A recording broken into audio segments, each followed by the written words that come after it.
Wow, hello, family, friends, fans, and fellow adventurers. My cam is just off kilter at the moment, but welcome back as I try and get the AI cam to to track me. There we go. Now I'm in the center. Welcome back to Practical Heroes. It keeps going. I think it's because it's trying to track both of us. Hold on. It keeps just continuing to swing past me. There we Ronnie go. just she's like melting into the floor. It's okay, it's not visible on stream. But yes, welcome back. Why does the cam keep moving? I don't get it. No, it's okay. The camera just wants to zoom in on Ronnie so she can look at the camera like Jim in the office. Just do the Jim but stare. yes, welcome back. Practical Heroes, Campaign 2, Sands of Syldaris. Last time. We had a bit of an interesting one last time, didn't we, guys?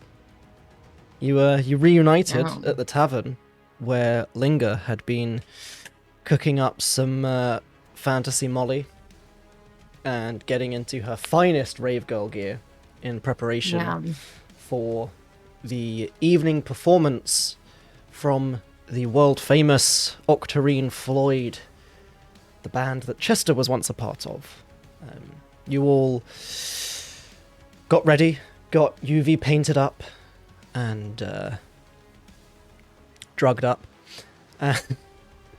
and joined the crowd in anticipation before discovering that Chester had been replaced by a cheap knockoff that they referred to as Chester Fields. What? But he was wearing a red suit, so, you know, it's easy to find him. Easy to tell them apart. Yeah. He also didn't have a gold tooth, which is a very important part of Chester's personality. Are you saying all bugbears look alike, Mitch? That's pretty... No, I'm saying these two specifically did. Kay was the one who made that very racist comment. Yeah, that's true. Bitch. What? Fucking hate her. You Anyway, all sorry. did your best to screw with the performance as much as you could before Warden made his way into the front of house to discover that a small team of drow had infiltrated, murdered the tech guys, presumably, hidden the bodies, and taken their place. Which, of course, caused a small fight to ensue whilst Warden took down the lights so that Chester could take his rightful place on stage, playing the greatest horn solo that Bimbleduke has ever heard,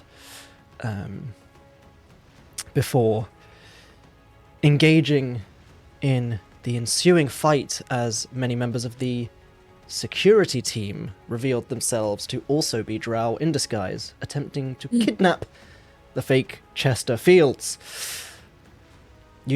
We should have let them kidnap the fake Chester Right. Fields. Fuck that guy. I did kind of think that at the time. Fully yeah. thought that was gonna happen at one point, and then Linga blew him up, kind of. Or Linga blew up the drow. Also fine. But like, he I mean, also got fake hurt. Chester Fields might be a victim in all of this. Maybe he That is didn't true. really understand the racist implications of his hiring. No, please come back. No, he just wants to focus on Ronnie with Emma, it. come Yeah. back. My, You can my, blame it all on me. my cam position has Ronnie changed. Moon. We'll just do this. This is fine. This is good, right? I love Perfect. it. I'm now basically just a beholder on the stream. Just I'm gonna have to do this when I throw a beholder at you guys. that'll be very funny, honestly. But yes, you went backstage with the band, where you discovered that Kay was in fact once Chester's lover, and she revealed that she once had some love for him, which very rubbed Mura and Linga up the wrong way, and has led to a situation where now both of them very much want the lead singer of Octarine Floyd very dead. And I was getting messages from Lindsay most Yeah, days. That pretty much, like, just after she'd woken up, oh look, it's 9 a.m. on a Tuesday and I still want to stab a bitch. Lindsay! And it was That's amazing. very entertaining, and I loved it a lot. Oh my god, I fucking love that. But where we had left off, you threatened the band. Chester received a ring that Kay had always worn, and you discovered it is because it was a lucky ring. And as part of the threat, they were told to change the name of Octarine Floyd and never again perform as Octarine Floyd. You found out where they'll be performing next, just in case Linga wants to stab a bitch. And you went off to sleep, where Warden had some revelations about moments in his past. And you woke up the next morning, rejoined in the tavern downstairs, and started to plan your next move forwards. And that was where we left off, with you starting to discuss what you wanted to do, as today, on this most momentous of days, it is of course now the holiday of Midsummer. Oh! Scary. So that's all good fun. But with that, boop, Yeah. what would you guys like to do? I think Chester gonna wake up and put some flowers in his hair for Midsummer, a nice little wreath around. Nice. Celebrate. Happy Midsummer, everyone. Can I get like a laurel for my helmet? Yes. Awesome. Another change is just that he says like a laurel for Brenda's. I am celebrating. This is my party hat. It reminds me of the Roman Empire a little bit, which I think about daily. Oh my god, you too? Yeah. That Oh my significant period in Eroth history, the Roman Empire. Mhm. As we all know. That's why all the roads are so Mir- straight. Mira was there. I was there. Do not cite the deep magics to me, witch. I don't know what happened, but I remember it like a little bit. Caesar bleeding out on the floor, Mira standing above him with a knife. It too, Mira. You deserved it. Bye. Bye. Oh Well, my speaking god. of deserving things, Mira was so mad at Kay that she dropped her first swear bomb last She time. did. Yeah. Yeah, she did. Mira Mira's swears a now. foul-mouthed terror now. She. She's had a taste for it. Mira wakes up. She's got. Fuck! Yeah, she's got tons of flowers and stuff. She's ready for Midsummer. Oh my god, there's a dog. Yeah, right. Lola, hi. Oh, okay. I was like, what do I have? A dog She- runs through the See. tavern. Where do I look? There's a dog named Lola in this tavern. Don't keep her. I want. No. Mira's ready. She goes down and she's like, "Good morning. Can I have a milk, please?" The bartender happily obliges. Thank you. Mira also was a Karen at the end of last episode, and Yes. she did Complained Karen about the powers for band. good. They She were did. not what I expected. I paid just- for Octarine Floyd. This is the person who didn't pay for anything, and never has. She also gets like a breakfast thing, and yeah, then she goes to sit down. She always has like flowers, I guess, in like her in like her Elder Cross. Thank you. My God, brain did not work. Yeah, but there's extra. Like she added some. Yeah. So. And then on her outfit too. Okay. Well, Linger is back in her dark blue lacy dress thing that she wears so that Rip can climb up and down. Yeah.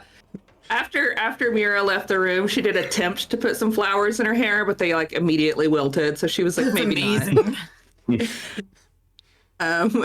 She's just gonna have to get some silk ones, perhaps. Every flower Rip picked up just melted. Yeah, it really did. He tried to gather some of the remains, and it was just this blacky ash twigs. And we were like, man, it's not really the vibe. Maybe for winter we could pull that off, but not summer. I think there's a moment where she tries to put on some leftover blush to put a little color on her face, but it looks clownish, so she takes it back off. It's not really the vibe. And then sits with her book for a minute to make sure that she loads up all of her murder spells. and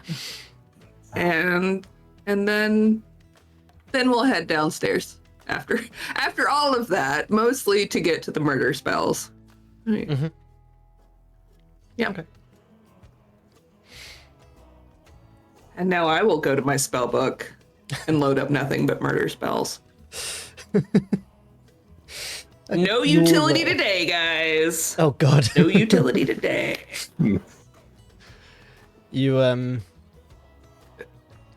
You all head downstairs. There is a free midsummer breakfast, which is up for grabs. It's this nice kind of like summer vibes buffet. There is still kind of the classic standards. There's some bread, some meats, some eggs, but there's like very in-season kind of summery vegetables, fruits, smoothies, juices, all of that sort of thing. And then just juices. Mira with her glass of milk. I didn't realize that all of this was here. No, I'm joking. It was coming out after Mira got her milk. You come downstairs and Mira's got a glass of milk and just all the juices in front of her. Hello, welcome to milk juice. One of each.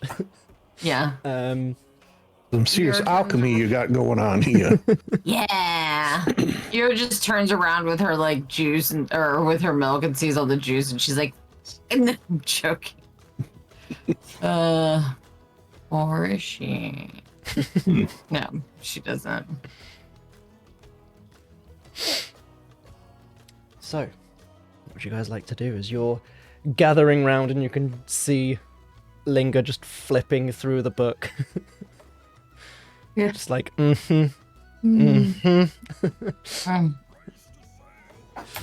dawn of a new day, dawn of a new season.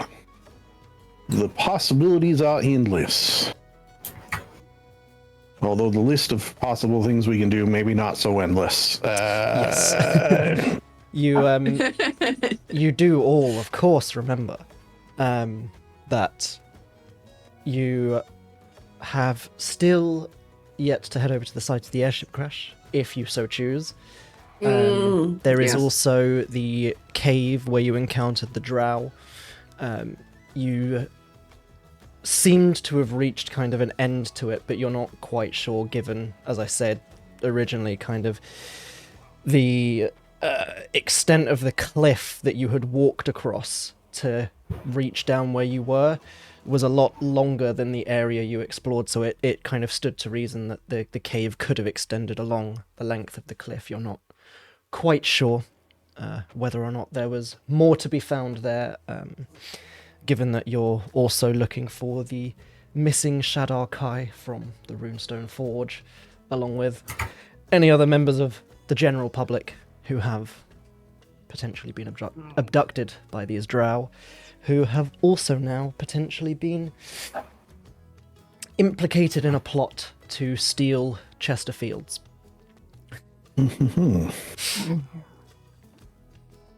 Well, yeah, I'm game for some early morning spelunking. Perhaps we find some of these missing folks. And then I wouldn't mind being back in time to make sure that the band is not using my name and the name of Octarine Floyd. That would be good, right? Yeah. Come back heroes. That's always fun. Yeah. What do y'all think? Well, I think that sounds like a good plan. All right, how are we for crampons? Excuse me? What's a crampon? A crampon is a device used in the upwards and downwards motions of cave traversal. Oh. Cave climbing. I'm going to say that we are short on crampons. If I just had to guess. Sorry, I couldn't help myself. Yeah. I'm trying very hard to behave on that one too. Me too. It's not easy. I don't know what you're referring to. All right, well, maybe we stop at a drop of some sort, get some cave stuff, and then head on down. I remember how to get there, as I'm very good with city traversal. Yeah, that's it.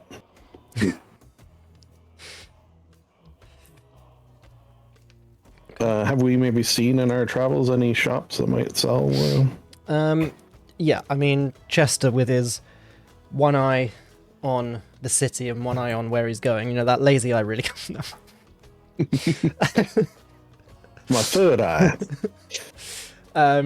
But yeah, no, keeping kind of an eye and ear out. You have seen, I mean, this is kind of a major city in the world. So there are shops galore in Bimbleduke. A lot of them are kind of arcano-mechanically inclined, but there are a lot of general stores, armorers, blacksmiths, the whole general fantasy works.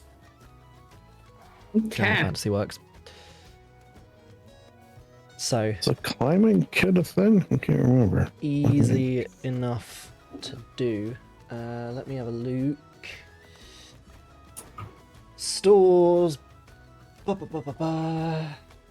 Alchemist, herbalist, blacksmith.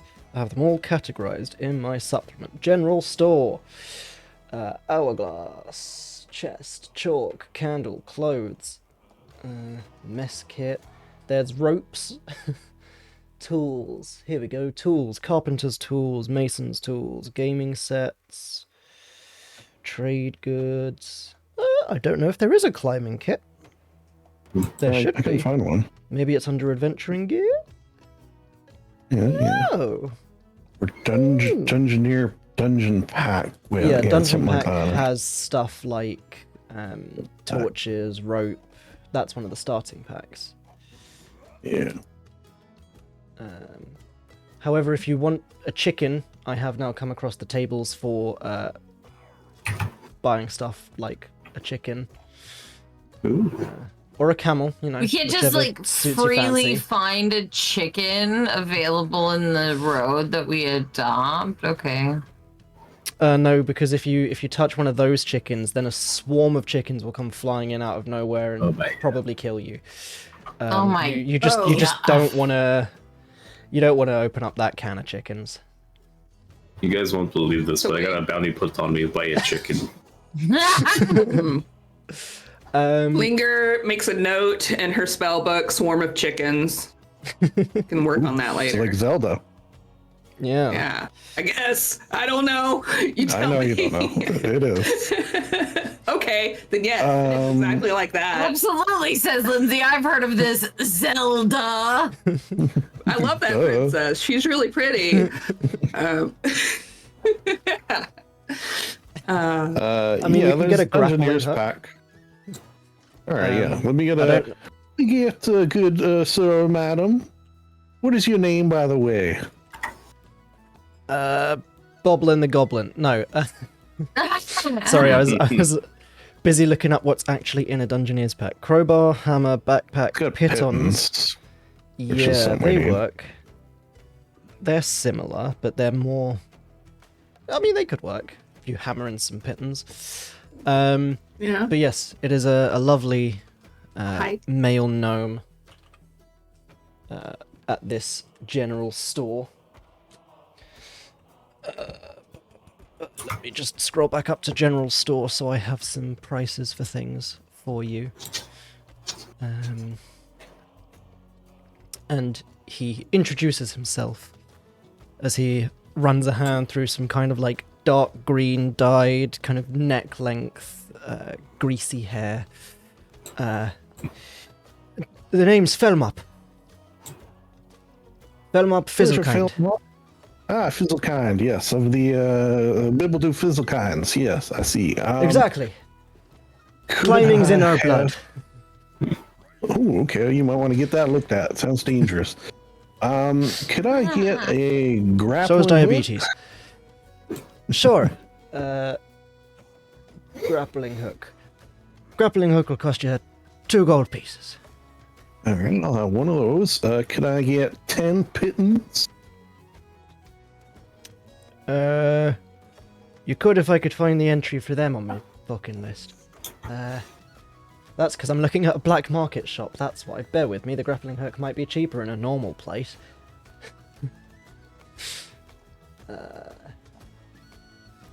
Magic shop. Let's switch also to the town music. I'm all over the place today. 5 copper pieces, I think. Hunter / leather worker. Oh my god, is it Harmonica Man that I'm hearing about? He's Banjo Man? back. He's coming in. He's everywhere. He's everywhere. I can't find grappling hook in my normal general store, but I can find cinnamon. So, if that'll help you traverse a cave, go for it. I mean, Wait. it will if you let it. So. If you work hard enough. I've got 2 gold pieces here for a grappling hook, so that was right. And the pitons, I think, are just copper, yeah, because they're just small. Yeah, 5 copper a piece is the going rate, I do believe. Is that 5 per piton? Damn. 5 copper pieces per piton. But depending on how many you're buying, we could work out a deal. I'm going to take 10. Okay. That'll be, we'll call it 40. Copper, not gold. Yeah. I just gave him 50. Just because it did it automatically. And I don't worry about these silver pieces. Here, have this. I don't need this. Rope I have. Do you all have rope as well? I got 50 feet. Check. I'm pretty sure I have rope. I feel like 100. If it's more than 100, we'll just jump. I mean, who You doesn't might go as around well. with rope? I have rope of mending, but that's the only rope I have. No, that's cool. That's cool rope. So Yo, I don't think I actually have rope. We should buy some rope. I got rope. How much for the rope? How much do you want? I need. How long is a piece of rope, you know? Yeah. Beer's like so confused by that statement. I need a whole rope, and so does A whole rope. and so does Warden probably. Yeah, 1 whole rope, please. I don't know why 1 whole rope got me so good. I would like one of your finest ropes, sir. It's such a mirror thing to say and be like, I'll take 1 whole rope, however long the whole rope is. Any particular preference? Hemp, silk, Soap. No soap, Soap on a rope, rope. unfortunately. No. Oh. Oh, damn. Bath bomb on a rope? Free rope with bath bomb? Yes. Chester, you're a It's genius. like a one-use meteor hammer. Basically. Mira's like, I don't know. I think hemp is more like sustainable, so hemp? All right. What's tougher? Like she looks over at Warden. I think he needs the toughest rope. Okay, 50 foot of hemp rope. 50 what? 50 what? 50 foot. 50 foot, yeah, 50 feet sounds great. Why not You know, like 50 the little things meters? at the bottom of your legs? 50 feet. Yeah, okay. Bureau thinks that the rope is gonna have 50 feet on it. It's like a centipede. Oh, Yeah, thanks for that image, T. Thank you. you're so welcome. He moves over to like an area at the kind of side of the counter, slides open a compartment in the wall, and you can see just this crazy spool embedded in the wall, and he just starts pulling some rope out and here. There, picks up a dagger and just pushes the last bit of rope back in, slides the compartment down, winds the rope back up and places it on the table. That's so cool. Thank you. It's a cool little device. It's just convenient rope storage, you know? 50 Yeah, foot I wish- of hempen rope. Rope hempen 50 feet. There it is, as he's sliding a finger down his little business ledger. 1 gold piece. I give him 1 gold piece. Perfect. Minus Anything else I can 1. do for you fine folks? What do you need, Warden? I do have soap, but not on rope. Just because he did mention soap. I'm good, because I have night now. It's only Good. 2 inches of lighting. Do you have a bag of flour?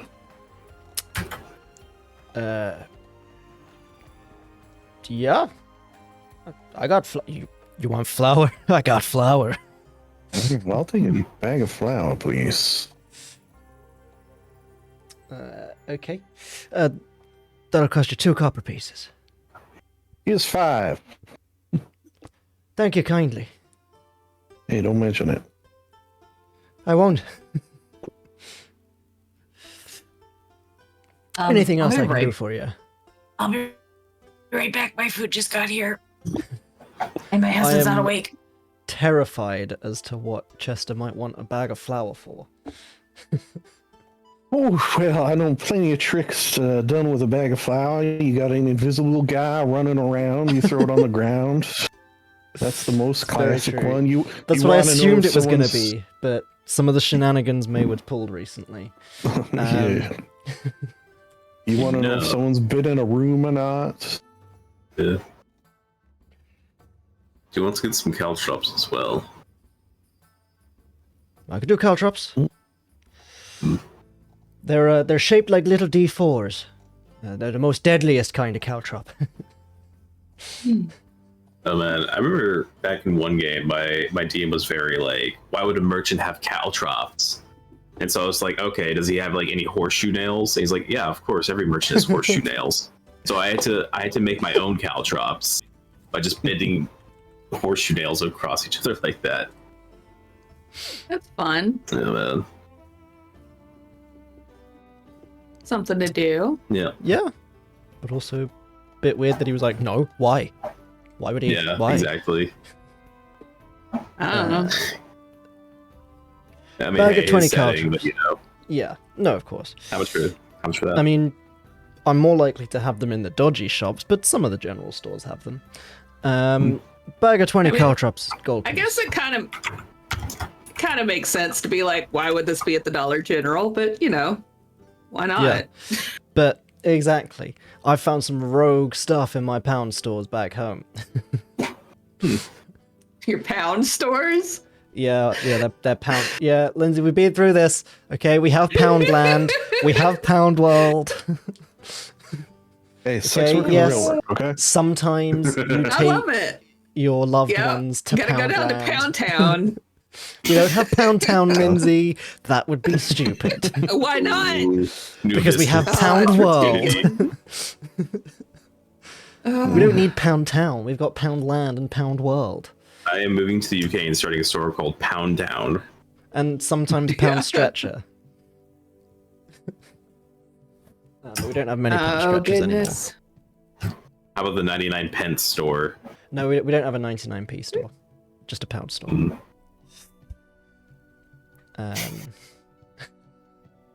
Cool. Anything else you want from the general store? I'm back. Oh, I'm sorry, how much were the caltrops again? It was a gold piece for a bag of 20. Awesome. So £1. This is Poundland. You're in Poundland right now. Welcome to Poundland. It's like the dollar store, but just pounds. This is the dollar store. How good can it be? It can be awesome. Did you know a dollar store has peel and stick wallpaper? That's apparently pretty awesome. Fucking dollar store, man. Anyway. Distracted. I love going to the Looney store. Shopping done? Is that what it's called then? No, it's called the dollar store. Ooh. So what do you guys like to do? What more? All right, well, Any more shopping to be done? Or are you all satisfied now? yeah. Oh, definitely satisfied after going to Poundland. So. Good. I always aim to leave my Poundland customers satisfied.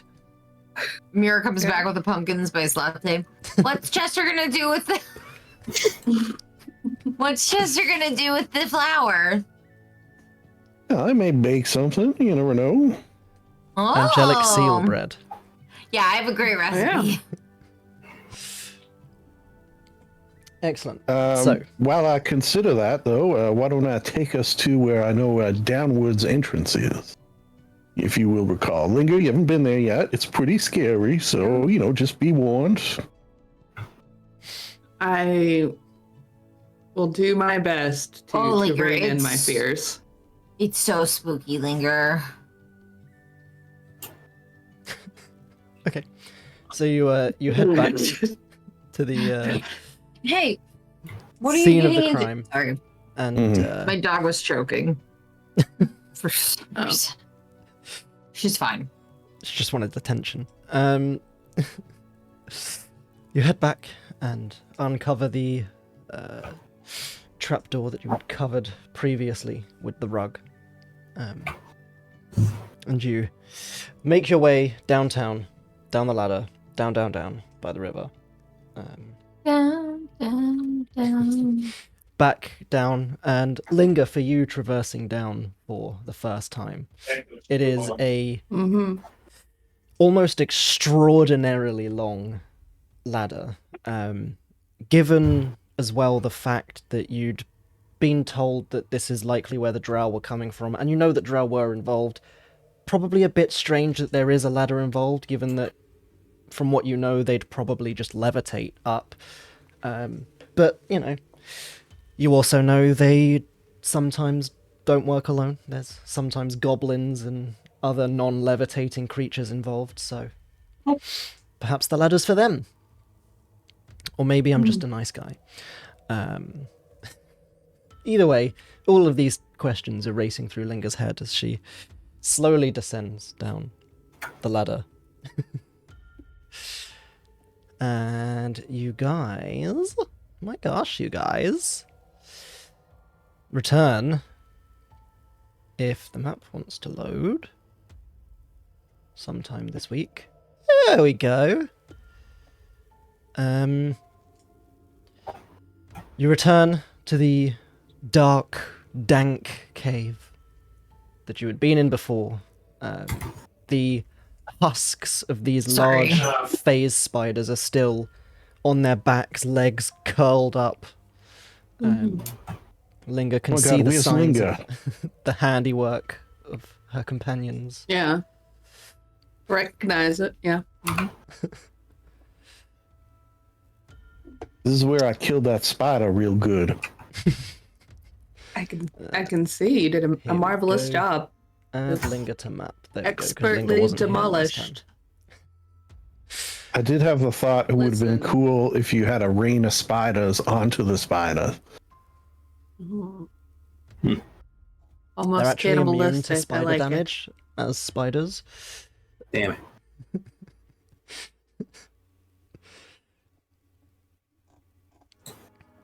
But yes, you can see as you're here this long kind of walkway along a kind of 30-40 foot drop down the side of what is almost effectively a sheer cliff, Linga. But you guys can see, so for example, where Chester is, there is a small lip about 5-10 feet down. And below that seems to be kind of solid rock. Oh. So we can't like see down here, or it's like no, so that's solid. Okay. So from the areas you were in before, so for example, down here, and actually let me switch to the view so that people can actually see what we're talking about. So down here, for example, you could see where this was actually like sloping wall back up to ceiling of cave. Yeah, I guess that begs the question. Did we see anywhere that it looks like we could have gone and didn't go? That is a very good question. So I don't recall. My map is frozen, so just bear with me. Oh, it's so cold in this cave. You might also notice as well, Lindsay, that there are some blue squiggles all across the map. That's because ley lines that Mira could see. Nothing else to worry about. We were just finally remembering to do ley line stuff. My whole browser has frozen now. Okay. Perfect. Well, while So that's please bear with happening, me. so just to make sure I Role play amongst understand, yourselves, little ones. The ashy brown color is just wall, basically. Yes. Okay. Wall and or ceiling. So that little lip goes down, a little lip comes down, and then it's just knock, knock, knock. There's more cave. Wall. Yes. So where they'd entered previously was down here, if you can see the ping on the map. Yep. I believe Not they so feather frozen falled now, down. are you? No, I have recovered. You don't remember, Chester, seeing anywhere that looked like you could explore further, but as I say, that is kind of only halfway along the length of the cliff face. So you guys had kind of reached that point and said, maybe we'll come back with Linga and see if she has any magic that can help. But in the meantime, let's go watch Octarine Floyd. So like down this way, we didn't really go the whole way. Is that what you mean? Which way? Sorry. Like over here, the far left? Yeah. So you had gone all the way around there. You'd followed around. Here was the drow fight. There was one levitating here, who got obliterated by Mura, and then there was the other two that were looking at the aero crystals deposit here, which of course Linga has probably taken note of now that there are in sight some aero crystal deposits, which are glowing purple, the ones that you can see at the moment. And there was some talk of purple, right? coming back to potentially collect some as well, which was another reason for potentially coming back to the cave. And they probably told you that they also saw some other coloured aero crystals a bit further on in the cave as well. Okay. But you can't see those at the moment. So do we know if special tools are required for harvesting arrow crystals? And if so, can we say that we got those when we went shopping? Because she would have been told about this and I wouldn't have zoned out during the shopping trip. So you would probably know technically no special tools are really needed per se. Most people are able to get away with just a standard mining pick. But regardless, if it's charged arrow crystals, which these would appear to be, at the very least, a much more steady and careful hand is required. So some places like Bimbleduke will have created arcano-mechanical versions of these tools, or special enchanted versions that might be able to be used more carefully, or they don't provide as much of... They don't kind of give out as much force or shock into the actual crystal itself. But you could use a standard mining pick. Alright, so she'd pick up a little mining pick, maybe smaller, a little pick, a delicate pick, a dainty pick. The perfect pick for Chester's mage hand. Oh, maybe not a bad idea. Is a whiz and a half with those gentle, graceful mono manipulations. And it would be 2 gold pieces for such a pick, which conveniently now for Chester weighs 10 pounds. That's why I went with delicate and dainty. I can lift 20 pounds then. Yes. Chester's been working out. Yeah. my mage hand, after our last day, I don't know, it feels stronger for some reason, as if I've hit some sort of personal milestone. Go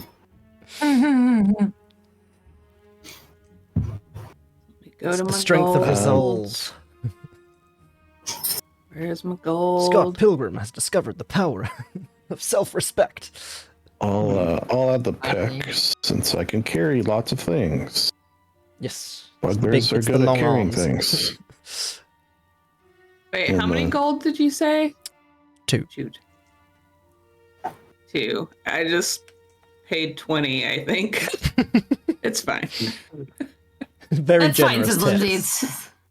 I don't know what happened.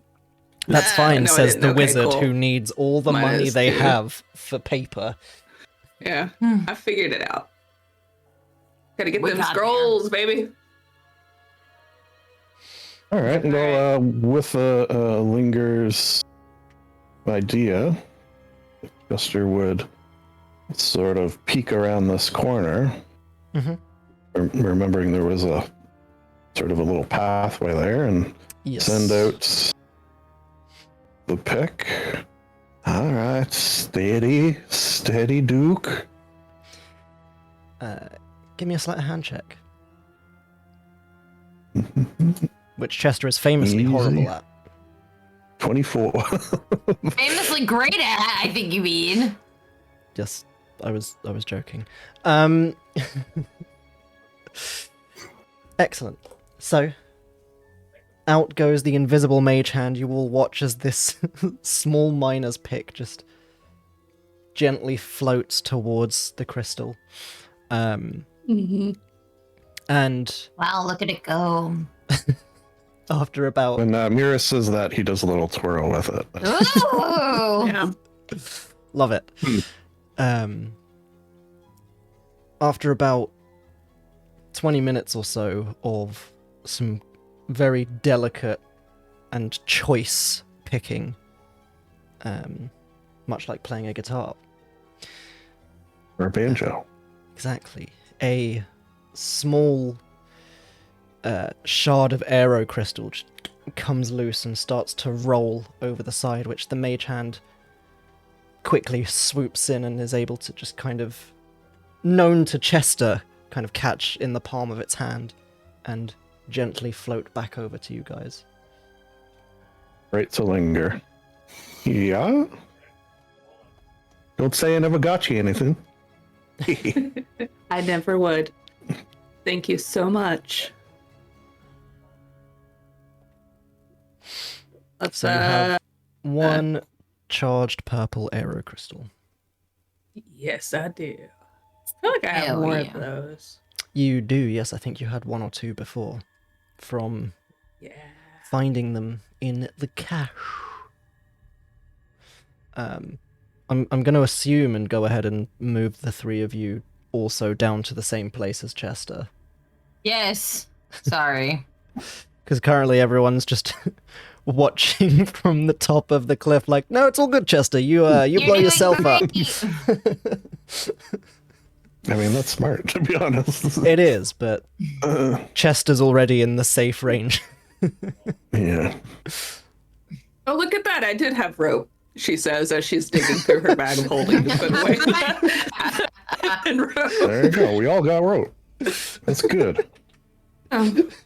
As she's digging through the pack to find where she'd safely and securely packed the other aero crystals. Oh, yeah! Brilliant. But yes, Linger, as it's your first time down here. Yes. Can you give me a quick Arcana check? Bum, bum, bum, bum, bum. Where? Come on now. Actions. Oh. Skills.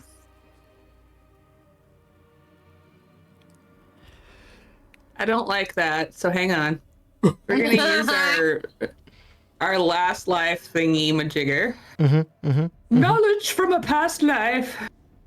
That's See if we can't do just like a little better. That's okay. A little better. Mildly better. We did do a little better, huh? Just the teeniest bit better. She's very okay, wait. Was it 14? Sweet. 16. Better. I don't know, I saw 7 and I was just like, no, 7's no good. I forgot that it was 7 plus 7. Yeah. But that's fine. So as you're kind of adjusting to the low light down here in the cave, you notice that kind of in addition to the glow of the crystals, something else that is sort of helping along with adjusting to the light is you've started to take notice there are these kind of small, differently coloured, floating, glowing spores, almost. There doesn't seem to be any sort of adverse effect happening to anyone, really. Otherwise, Linger would probably be like, how did you guys survive all these poisonous spores the last time you were down here and came back not dead? Because that would probably be Linger's immediate other concern, given the abundance of mushrooms that are also surrounding the cavern. But Linger immediately checks everyone's pulse. Everyone's surprisingly dead. Yeah. She feels more at home with her friends now. You do manage to kind of piece a few things together, in that these are certainly kind of mushroom or fungal spores, but there is a magical essence to them. You're not necessarily entirely sure what that is at the moment, but you do remember studying previously areas of the world and indeed the Underdark that have these sorts of natural effects where sometimes people had reported shooting fire spells in a cave with floating spores and the spores catching and igniting and producing a much bigger flame than intended, in addition to other things like sometimes harmless magical spores are sometimes also an indication of some of the magic that is used in the Underdark to obscure things or to hide illusions, but also the ability to kind of trigger unintended or heightened magical effects as well. Okay. Well, a couple things. She's gonna try to harvest some of the shroomy shrooms. Okay. For her alchemy. I Sure. feel like we could do something fun there. And then let me check my spells, but I'm pretty sure I have. I'm going to switch to different music because this one's getting too intense. Yeah. Let's go for ethereal. I have detect magic that she can cast ritually, and hopefully the goal here is to kind of use these bioluminescent magic spores to enhance that ritual casting to help reveal any illusion magic that might be obscuring and making fake walls. But while she's doing that, just in case, she'll tell everybody what she's doing so they can like poke around with the walls and maybe find it faster than the 10 minutes it's going to take her to cast it. Okay, so starting the explanation while harvesting the mushrooms and then heading on to the ritual. Cool. For the mushrooms then, can you give me a quick survival check? Survival. A 20. Let's fucking A dirty go. 20. Hell yeah. You do manage to collect a few receptacles, suitable receptacles, of course, of a variety of the mushrooms in this first kind of antechamber almost that you guys are in. Ranging from kind of that fairly large mushroom in the corner to some of the smaller fungi that are kind of growing on the tree roots that have broken through the walls, and some of the other specimens that are growing through the floor. Each, presumably Linga's kind of gone for kind of one of each where she can, and each is kind of a different color, a different look to it. Some of them you possibly have a vague recollection on from past studies of magical flora and fauna, but at the moment it's kind of like thinking about other things.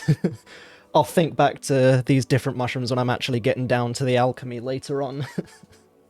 But for now, they are successfully, and it's like it's enough of a recall to harvest them without any adverse effects or without any issues occurring. And with that part out of the way, the next part comes later. All right, how many units of shroom did you say? 10 baggies. I'll say you've got 10 baggies. 5 of these magical mushrooms. 5 magic shrooms. From Molly last week to magic mushrooms this week. Really taking a turn with this lady. Yeah. Really taking a turn. Soon Linga's spells are all just going to be create drug.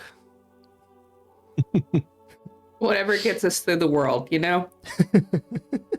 The real big bad guy is crippling addiction. Right. I mean, you jest. Without my ADHD meds, I'm shit. So yeah. Okay. So there's that done, and I had a thought for her, but that's okay. She's gonna do. We never use it, so I'm gonna use it now. Instead of 10 minutes, we're gonna use our special wizard trick with our awakened spell book, and it's gonna glow, and she's gonna glow, and there's gonna be some glowing that happens, and the spell is gonna take a minute instead of, or it's gonna take. However, the normal casting time. Yes. An action. It takes 6 seconds instead of 10 minutes and 6 seconds. Cool. Excellent. So, immediately, the first thing that happens as the telltale shimmer kind of films across Linga's eyes, and there's kind of like a pulse of magic energy that only Linga can see, kind of almost like a sonar across the cave. The first thing immediately that happens is any magic items on your friends start to glow. You can actually just kind of very, very faintly, almost like you're seeing the aura of them, you can see like faint outlines of a few of the gears and pistons that are actually powering Warden, in addition to a still quite faint, but much more present than the gears themselves, glow towards the center of Warden's chest, where he'd mentioned his heart problems that he has. And then, as this kind of pulse of magic spreads further, the aero crystals glow brighter, the mushrooms start to illuminate, the spores become brighter, and as the spores start to illuminate further, you can see it's almost like there's an air current almost that is sweeping some of these spores towards the back of this area of the cave. And you can see as they kind of float towards the wall and seem to just pass through. All right. She will file the information about Warden away in her brain, but won't say anything because that felt like very personal. And Yeah, she just caught her friend stepping out of the shower unintentionally. Oh God. Yeah. The biggest magical ping is actually... No! No! Oh my God. Warden's just like, Peter died. what? Oh. What are you looking at, Linga? Nothing. Right. So I'm she's joking, just it's gonna not turn on her canon. heel It's not and walk canon over unless this Ethan way. says so. It's his character. Well, either way, she's seen some things about him that maybe he should be allowed to share on his own. So she just keeps it to herself, instead of being like, "Oh my God, Warden, your heart! I can see it." I do have a heart. You do have one after all. Oh, it's so sweet. Oh my goodness, look at it, little ticker in there, just beating away. Oh my gosh. Who am I? Who the fuck am I? I'm Linger, and Linger goes over to this wall where there's an obvious illusion and holds her arm out, and Rip springs off of her horn onto her hand, and then uses that as a diving board to spring through the illusion. Okay. You all Pew! watch as the solid stone almost seems to ripple as Rip just straight through it. This way, I think. I believe. Okay. Mirror follows. No questions asked. Yeah, you don't question Rip. You saw what happened to the last guy who questioned Rip. Yeah. We don't talk about him anymore. We don't, because he's dead. Is it too late to make a "we don't talk about Bruno" reference? No, No. thinking it, so go ahead. Okay. I've accidentally revealed more than I intended to, and I can't stop it. When I let go, it will reveal it, so I'm just going to continue We'll look with away. how we have it. No, it's fine. Because Mura would also see the ley line passing through the walls. Ley lines. But yes, as you step through into this small chamber here, you can see this kind of large tree root that Rip is probably currently hanging from and just swinging by his arms. As it kind of like arcs up and over, almost like an entryway almost to this area of the cave where my browser is frozen again. Oh no, it hasn't. I was just Love that for you. Yeah. There are again Good thing. similarly kind of glowing mushrooms and magical flowers in this area, and you can see again Linger where these spores are kind of being attracted to the back end of the room and kind of passing through the wall, which Mura can also see a twisting, rippling ley line passing through. Secret tunnel, secret tunnel. I just want singing that earlier.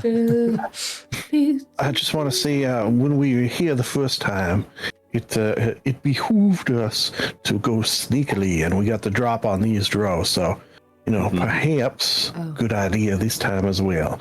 Just a thought.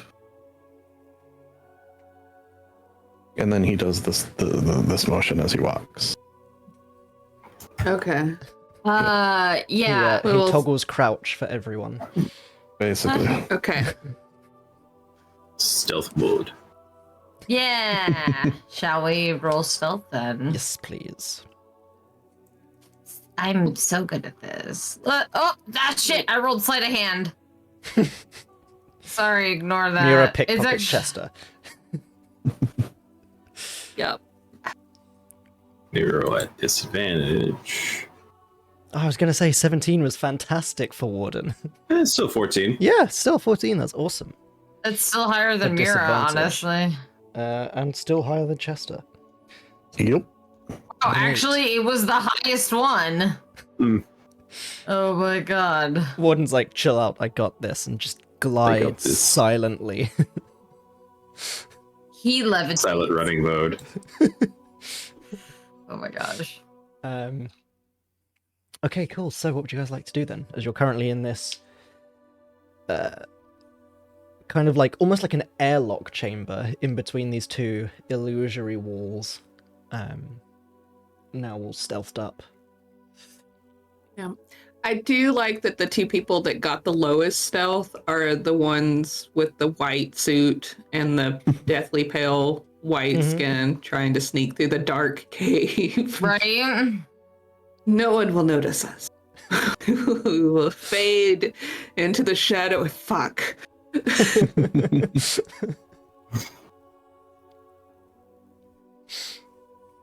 So yeah, what would you guys like We to do? keep going? Okay. Yeah, we'll keep going. We'll peek. We have to go deeper. You keep moving on up. Yeah. To the east side. Rip will continue to scurry ahead and he's got point. He'll look around. Okay. He scurries on through and signals back to Linger with the connection that they share, that from what he sees it's all clear in the initial area that he made his way into. And this section of the cave that you've now entered is much more brightly illuminated by two deposits of aerocrystals in the south of this section. In fact, no, ignore me. I'm just an idiot. Yeah. But yes, in the south, you can see these two large deposits. The one at the furthest south, kind of where Mura can see this ley line now, almost seems to be absorbed into the crystal, is probably the largest deposit of aerocrystal you guys have seen so far. Wow. For some of you, potentially ever, depends how familiar you want to be with aerocrystals and deposits. And it's this strangely fascinating, rippling glow that seems to kind of shift and change between kind of hues of white, then yellow, then orange, before kind of bleeding into a gold, back to white. Whoa, those are really cool. Yeah, we should try to get a sample of that. should open up a mine down here. We'll be rich. I don't know about that. I think we got a lot. Well, maybe we could come back and do it later, Yeah. Once we have money for hirelings, we can hire ourselves a bunch of dwarves and to mine them out for us, and start a mining empire. Plan. Yeah, and we'll call it Deep Rock Galactic. We're Deep rich. Rock Galactic. No. So, Mira, Yes. you said that the ley line that you can see runs towards this large cluster? She gets closer and she puts her head to the ground, it makes it easier to see, and she's like, yes, it does. She closes one of their eyes. It absolutely does. Can you tell, does it feel like the line is being drawn to the crystal as though it's being pulled from its usual, however it would normally be laying, or perhaps the crystal is growing from the ley line naturally? Is there any correspondence there? Give me an Arcana check, Mira. Can she have advantage since I'm prompting her on all of this Sphinx? She can indeed. Good. And it is also easier given the interactions she's had previously with a lot of these aerocrystals and ley lines. Did you just roll the same thing twice? Yeah. I don't have fixed. I have inspiration. I'll do it again. We're gonna try one more time. Perfect. Perfect. Hmm.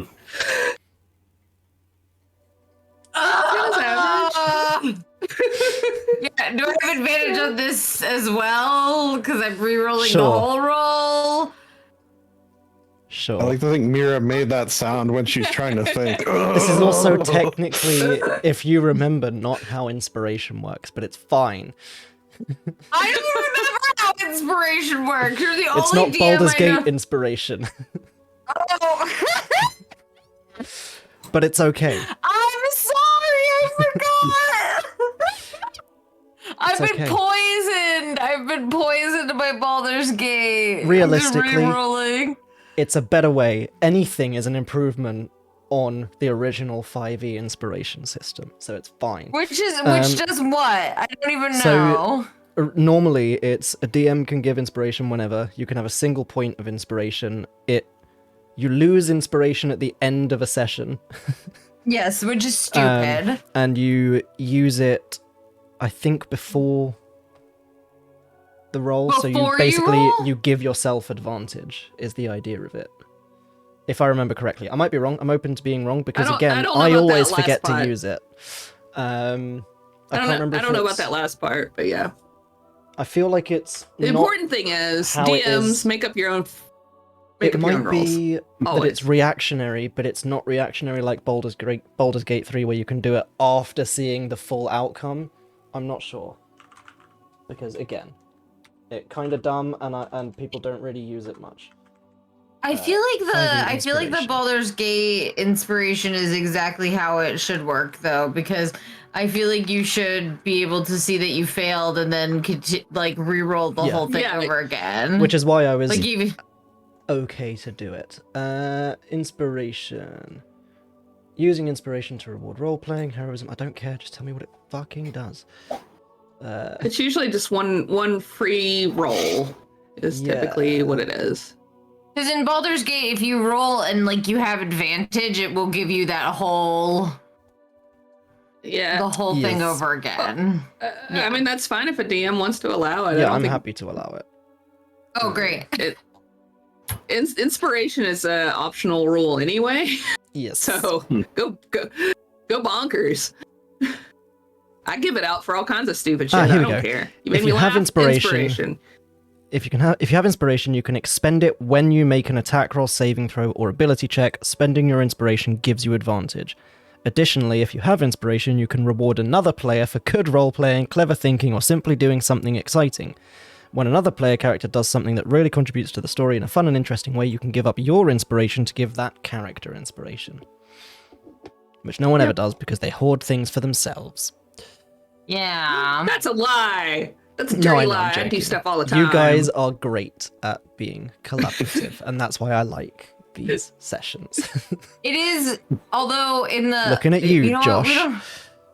We don't have to talk about other systems, but the Cypher system, you do have to give out, things, so... It's kind of nice. With an 18... Finally! Jordan spends a long time thinking about this. You had seen previously, and you can see in this cave as well, it was noted when you saw these ley lines last time. They did seem to be where there were the larger deposits of aerocrystal. The ley lines did seem to be kind of either passing through them or drawn towards them in a way you weren't quite sure whether they were or not. watching it now and looking at it now, you get the impression that it's almost like the ley line is drawn towards the smaller deposit of aerocrystal originally, that's kind of just to the side of this one. But it's entirely possible that the existence of this ley line encouraged the growth of more aerocrystals, and for whatever reason, maybe there's more magic around here, or it's just a better area for those crystals to grow, you don't know. But for whatever reason, it then looks like this cluster of crystals grew much larger and has actually pulled the ley line towards it and is pulling the ley line into the center of the crystal you can see. Oh, wow. Mira lays flat on her back on the ground and looks up at Linger and is like, so it looks like the ley line was pulled towards the smaller one, but then the bigger one grew and then it went that way instead. And it seems like it might have been encouraged to grow by the ley line.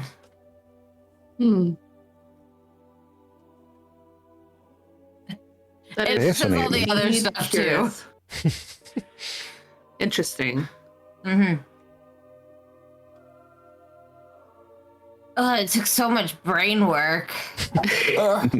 Is that why you made that like screaming sound when you were thinking? I mean, a screaming sound? Oh, no. It was like, oh. Embarrassing. Yeah, that's definitely why. We've all been there. Ellen. She stands up and the effort has left like a puddle of water from just the water that's naturally on Mira. She's shed. The flow increased. 100%. Good thing we got some crampons. Right? Man, Another question, Mitch. Another answer, Lindsay. Yes. Were arrow crystals well known or even partially known, say 500 years ago? Yes. They're not the most recent of discoveries. They were known. Give me 30 seconds, actually. I want to double check my lore, because I know I have an exact date on the creation of the ether cannon. And that should tell me when people started properly working with arrow crystals. So what I'm wondering ultimately... Oh, go ahead. I was going to say arrow crystals made of arrow bars, but that really doesn't have anything to do with what we're... Okay. But I'm open to sponsorship and changing the law. If the creation / growth of the crystals is at all correlated to the closing off of the planes via the God War stuff, that's where my brain is. Can you give me interesting Linger? History or Arcana check, your choice. History. And also give yourself a point of inspiration for your theorizing. Yeah. I'm a fan. All right, I'm gonna do another one of my things. That was a bad roll. Where are my things? You do have the inspiration now as well. I'll just go ahead and re-roll then. Mother clucker. I don't know where the thing is, but I'll just type in the D6.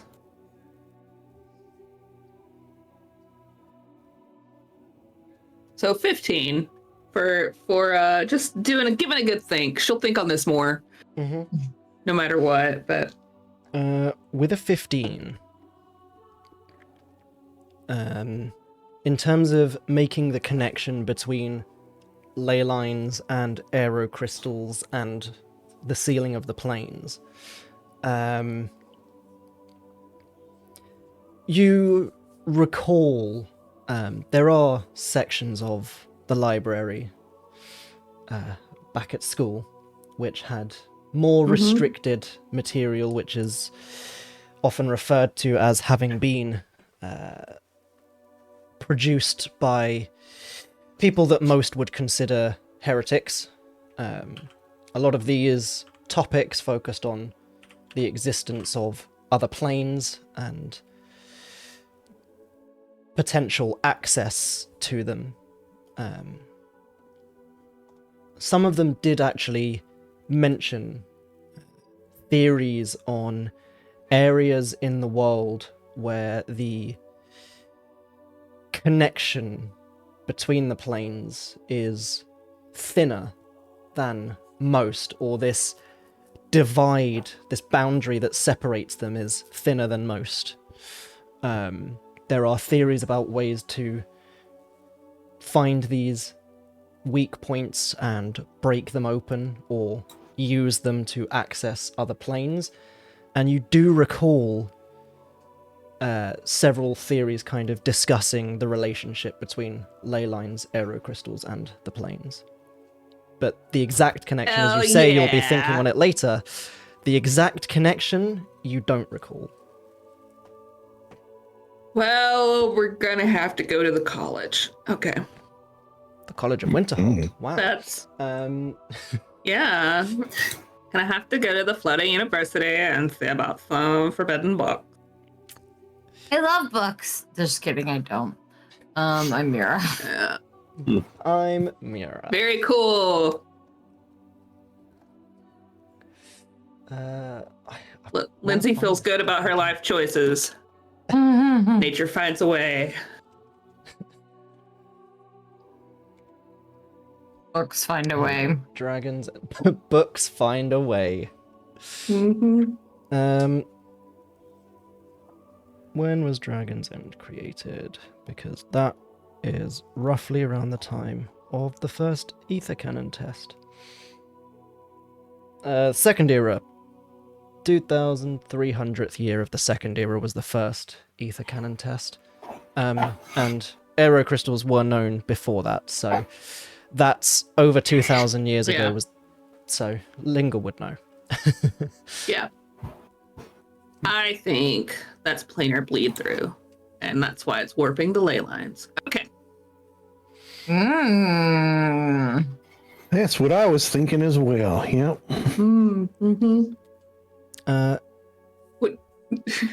Would you like to try to gather some of these also? Sure. Yeah, everyone stand back. Maybe if I go through this and sort of peek my head out. Yeah. Maybe so another sleight of hand check, please.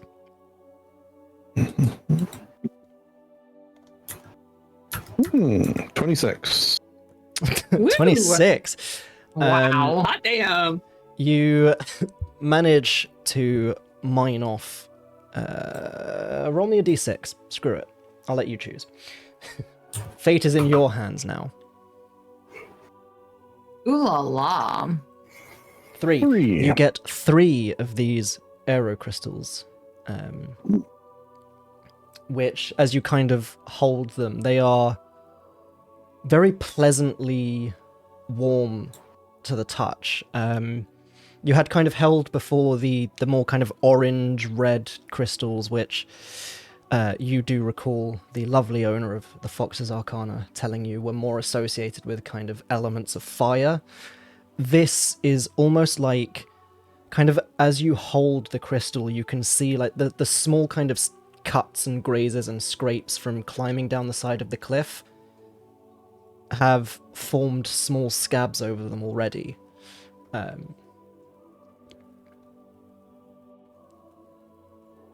I can feel these removing my negative ions. It's like they're healing me. Oh. Yeah, they're full of positive a negative organs. ion?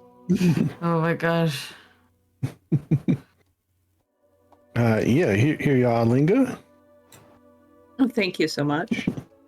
Add that carefully into my bag here.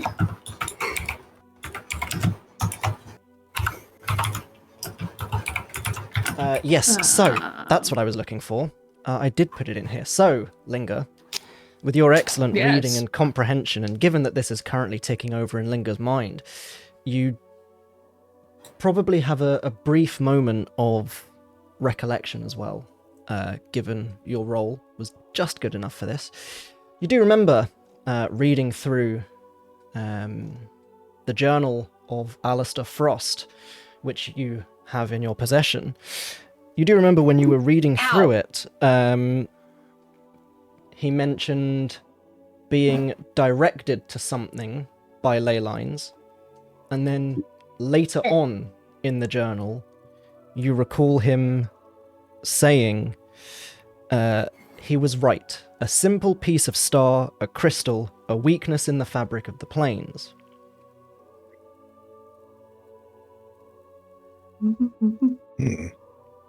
Piece of star. All of this is, of course, in the Journal of Alistair Frost, which is accessible in your Shard journals. Uno. Okay. Yellow crystal. Have we heard anything since we've been in this new section? Like any movement or such? At the moment, but you can give me a perception check if you want. Not my best. Lucky 13. Yeah, you haven't heard anything so far. And does it seem like there's a way to progress down on this end? Bear with me one moment. I'm trying to get handout 5 sent to you in the chat, because that was the one that has the thing, but it won't... it doesn't want to let me, so that's fine. You can find it in your journals anyway. So down this southern end, there does not seem to be no. But back up in north, where Linger and the rest of the fun friends are, Linger can again see some of the floating spores up in the north of this room are gathering towards the back wall here, where I unintentionally revealed a bit too much. With the fog of war!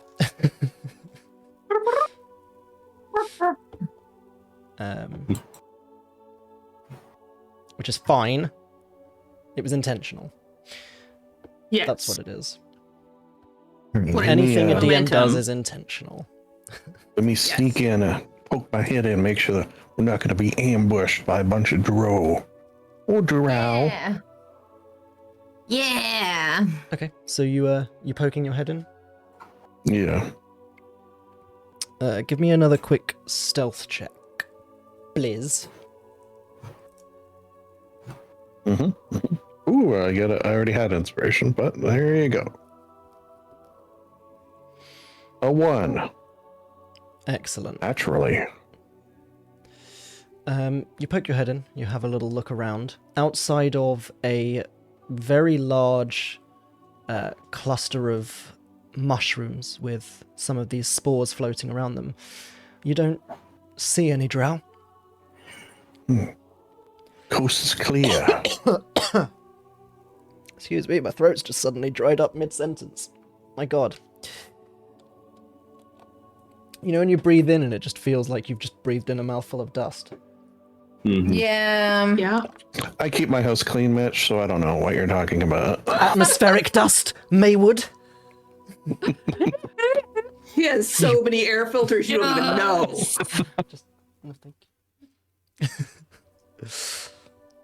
you. So Chester takes 30 points of psychic damage. Yeah. Yeah. That's fair. No, that's fair. That's fair. No, it's fine. It's okay. Shit on the DM. See what happens. Your ex-girlfriend's in town, bro. Yeah, that's true. Get ready to meet her new boyfriend. We hate that guy already. It's Fester Yeah. Shields, the 8-foot 1 murder, Goliath. 2 murders. Ooh. She likes tall guys, what can I say? Yeah. That tracks. Chester likes short, hairy girls, so yeah. That also tracks. Yeah. So what would you guys like to do? Continue. Okay. You can all give me a perception check then. Por favor. No. What about no? Okay, hang on. But I said por favor. Opposite that time. What about 30-20 that time. Oh. dirty 18? I don't know. 15. 14. Bear with me a second, because I've just lost all Bugbear with you. browser stuff. Stream is still up, Ruh-roh. which is good. I just suddenly lost all visuals on anything. It said error decoding video. The map is now gone for me. Don't know what's happening. I might. Perfect. What's your web browser? It's Firefox. Oh, because there's your problem. Just kidding. I'm using Firefox. I don't like assaulting every single core of my CPU with Chrome tabs that don't exist. Opera. Try Opera. That's what I use. It's really good. Before, actually, it's good for Yeah. Yeah. It's only because also the use virtual Opera. tabletop I used before didn't work on anything other than Chrome or Firefox, so I switched to Firefox. What virtual tabletop was that? Above VTT, the extension available on the Chrome store and Firefox store that Lindsay is a very big fan of. We're gonna go over to Lindsay for our ad read for Above VTT. It's, Above BTT for all your squinting needs. yeah, they just refused to up the text size no matter how many times I asked, and it also didn't like Lindsay's computer at all. That wasn't very accessible of them. It really was not. It was so tiny. It was so tiny. Like, Mitch had to make itty bitty maps for the text to be big enough to read. Yes, every map was like 30 As if he feet. made a big map. and even still, you had to be like, Control plus, Control plus, Control plus, Control, enhance. Jesus Christ, it's Jason Bourne. So, all of you... Actually, no, let me roll first. That would be smart. Yes, all of you, us. I was correct. I don't like it. You can see down this very dimly lit corridor, 7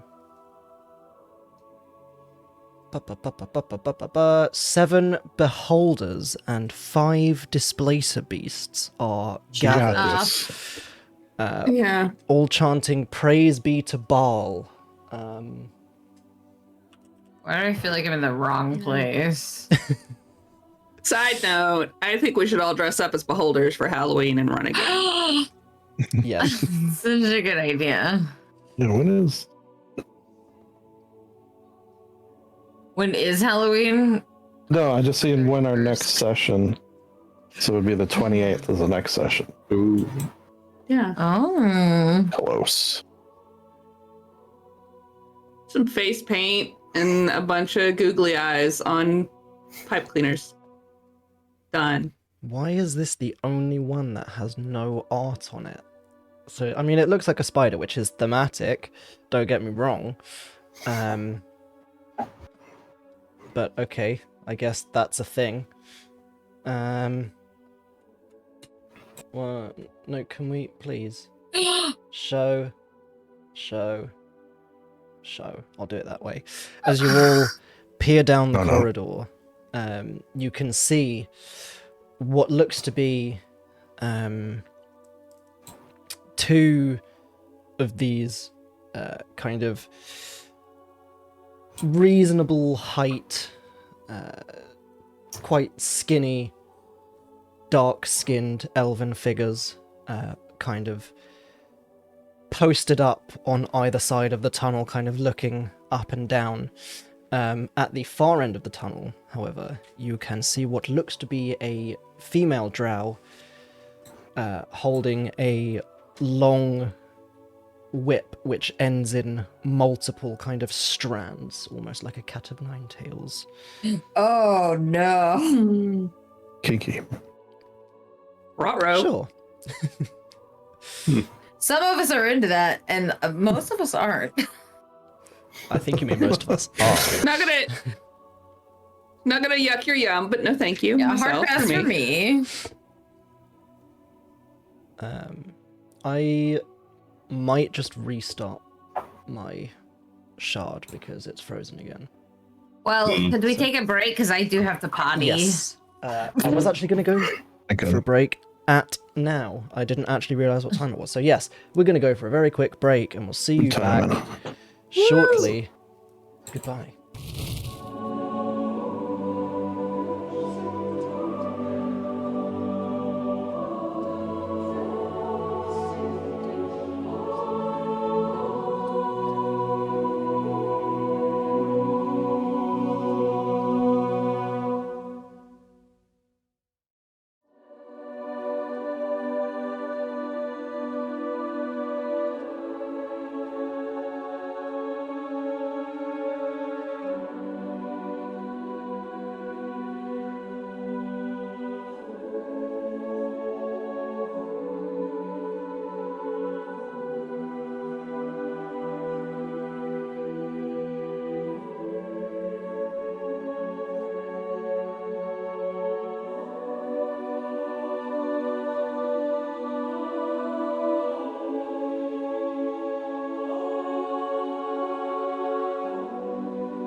we're back. Sorry about the timer shenanigans. We needed a little bit of extra time for Steph, but we have just had the go-ahead to start without her. So currently, it's just a gelatinous cube. But we are back. in the cave where you guys have just spotted down the corridor a pair of male drow and a female. None of them seem to have noticed you yet, and as you kind of watch from a distance, one of the drow kind of turns to the female, and there's a brief exchange of hand signals and gestures between the two of them before the female turns and kind of looks at something around the corner that you can't quite see where she stood. She seems to shout something down into that area before raising this vicious-looking weapon just at something in the distance. Okay.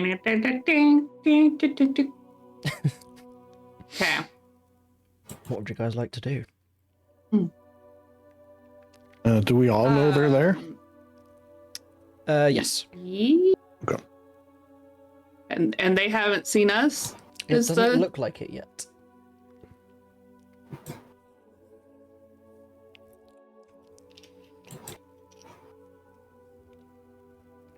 I think maybe Chester will message. Okay, go ahead. Yeah. No, that's better. Do that. He's gonna message Linger. Yeah, there you go.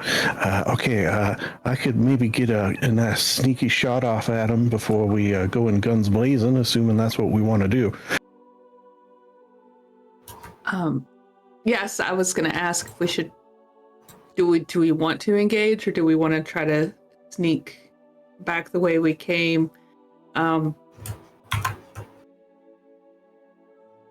Well, we do kind of want to get one of these to interrogate, since last time we tried to do that, Mira muted them.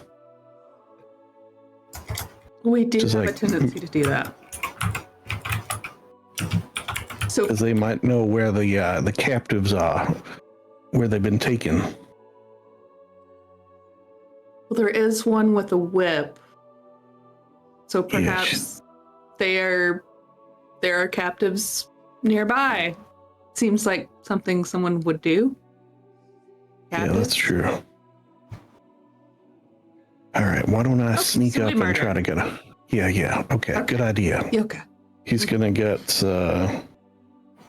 within 20 feet, which I think is... All right, about there. Okay, and he's gonna throw it. Quick stealth check then if you're moving in towards them. Yeah. 18. Oh, 18. good. Cool. And then he's gonna throw a dagger at them. Okay. If you can believe it. Do remember, because you made this mistake once before, this isn't the game where you have a returning dagger. You know what? He's gonna use one of the spider daggers that he took off one of the other dead drow, just to really cool. Take this. That was so funny though when you were like, and then the dagger doesn't return to my hand. That's the wrong game. Character. Yeah, I need to get one of those returning dagger things. Okay, so with advantage, since he's sneaking. All right, 15 will hopefully hit. A 15 will just hit. I think I remember that from last time.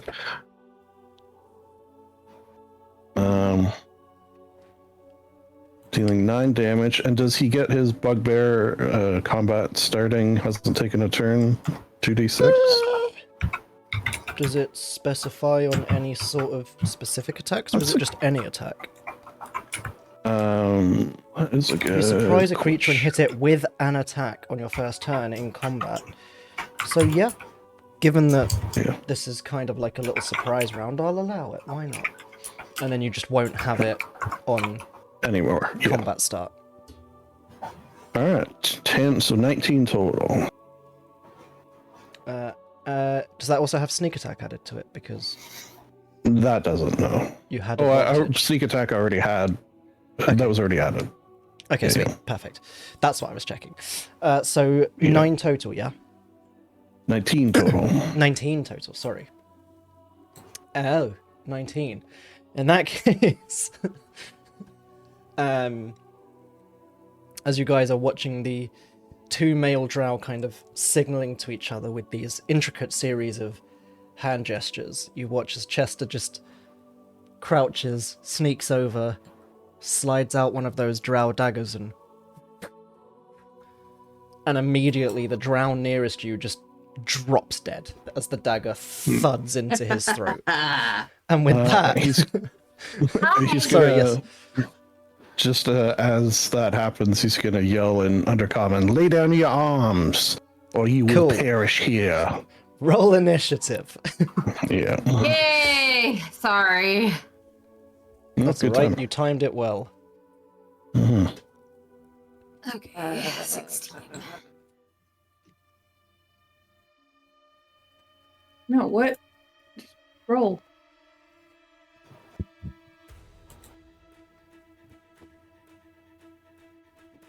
Jesus Christ. 26.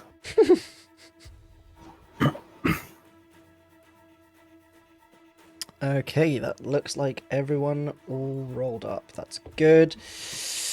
Yeah. In that case, turn 1. Warden, what would you like to do with Chester Fields up next? So this one is dead, right? Yes, I should have actually killed him. Boop. There we go. That's 14. Then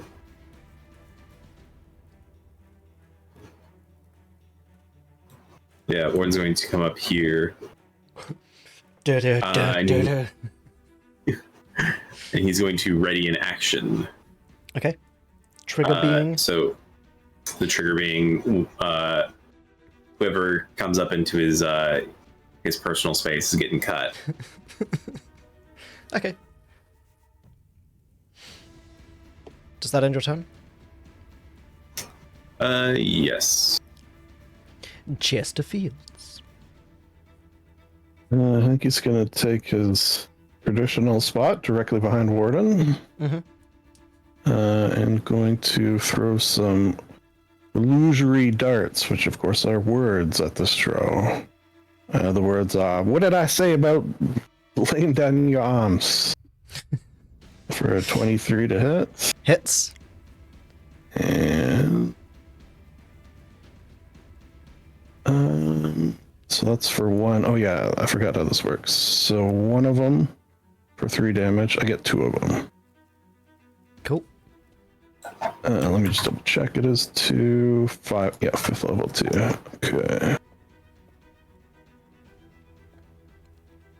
And an 11, so probably will not hit. Yes, the second one misses. As the first one kind of hits the drow in the side of his shoulder, he spins round and just manages to duck out the way of this other illusory dart that just into the wall behind him. And that'll be me. It's gonna be me. Cool. In that case,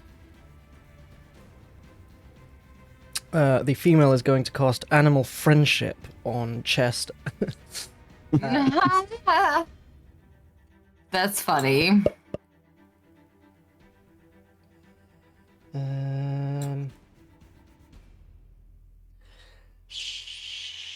Maybe, not yet. First, she's going to... Man, they got some shit spells.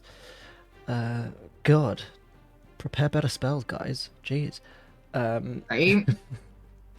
She is going to... And none of them are linked as well, so I have to actually fucking search the spells. God damn it. Gross.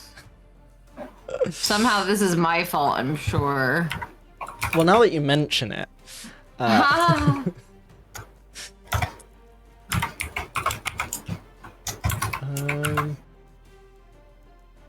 where's the fucking spell drop? Add token. New map token. As the lovely lady is going to point a finger and hear a globe of darkness suddenly envelops Chester and Warden. Oh shit. No. And then she's going to do that. And Chester, and anyone else who speaks Undercommon, you hear her hiss at the alive drow. Deal with them, you fool! And that's going to end her turn. Mira. Hi, I'm Mira. Okay. It's a good Mira sentence there. Thank Yeah. you. I'm gonna move here. That is solid rock. I'm not gonna move there. There is unfortunately a choke point, which is now enveloped in darkness. It's almost like sometimes enemies are tactical. This seems like a blut. That seems like an issue. I definitely can't get through that. Mira just runs straight into a wall in the darkness. Yeah, it seems very likely, honestly. Don't worry, guys, I'm coming to help. I'm coming. I'm gonna Misty Step. Ooh, but I can't really see. I can't really see here, can I? No. Through the darkness. Yeah, that's a problem. That is a problem. Oh boy. Well. Yeah, I'm gonna go through the darkness. Okay. You can dash as well, to be fair, but then I'm gonna dash your through action. the darkness. 'Tis your action to do so. That's 12 feet. And I'm gonna end up right on top of this dead guy, and I'm be like, ah. Oh no. Oh no, a dead drow. I didn't really see what was on the other side. Ugh. Knife sticking out of his throat. Better remember to get that back. I'm gonna use Quicken Spell, to turn a spell into... I forget you're a sorcerer sometimes. Honestly, like, the hottest of hot takes. Sorcerer is a highly underrated class, in my opinion. People are not... Honestly, everyone's like, we know Warlock's your favorite staff, and that's not true. Cleric is my favorite class, but I think Sorcerer is a good second. Tied with Warlock, probably. But I feel like you have to be a sorcerer or like a warlock and something else, or a sorcerer and a warlock. But anyway, neither here nor there. I'm gonna use that to You'd think I'd hit this guy. And yeah, since I'm really close, I'm gonna use Shocking Grasp. Cool. Please hit. That's 26. 26 should hit, yeah. For 9 lightning damage. 9 points of lightning damage. Get away from me!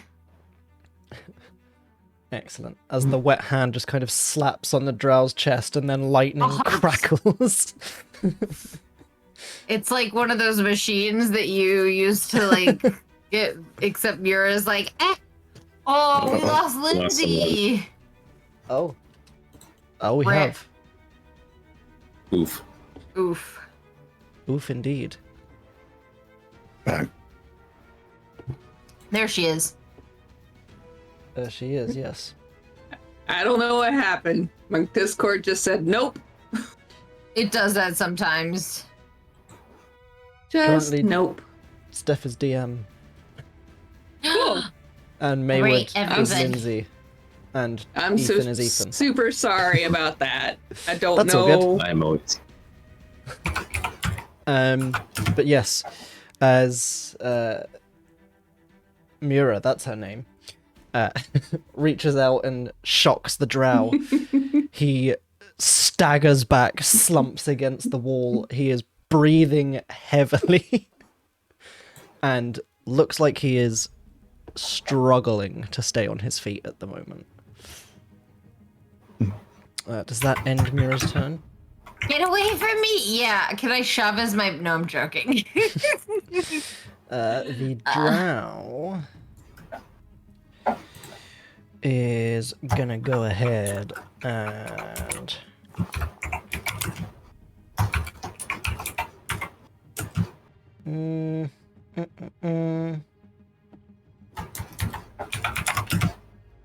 Oh, but that's concentration, so even if he did do it, it wouldn't help. Okay.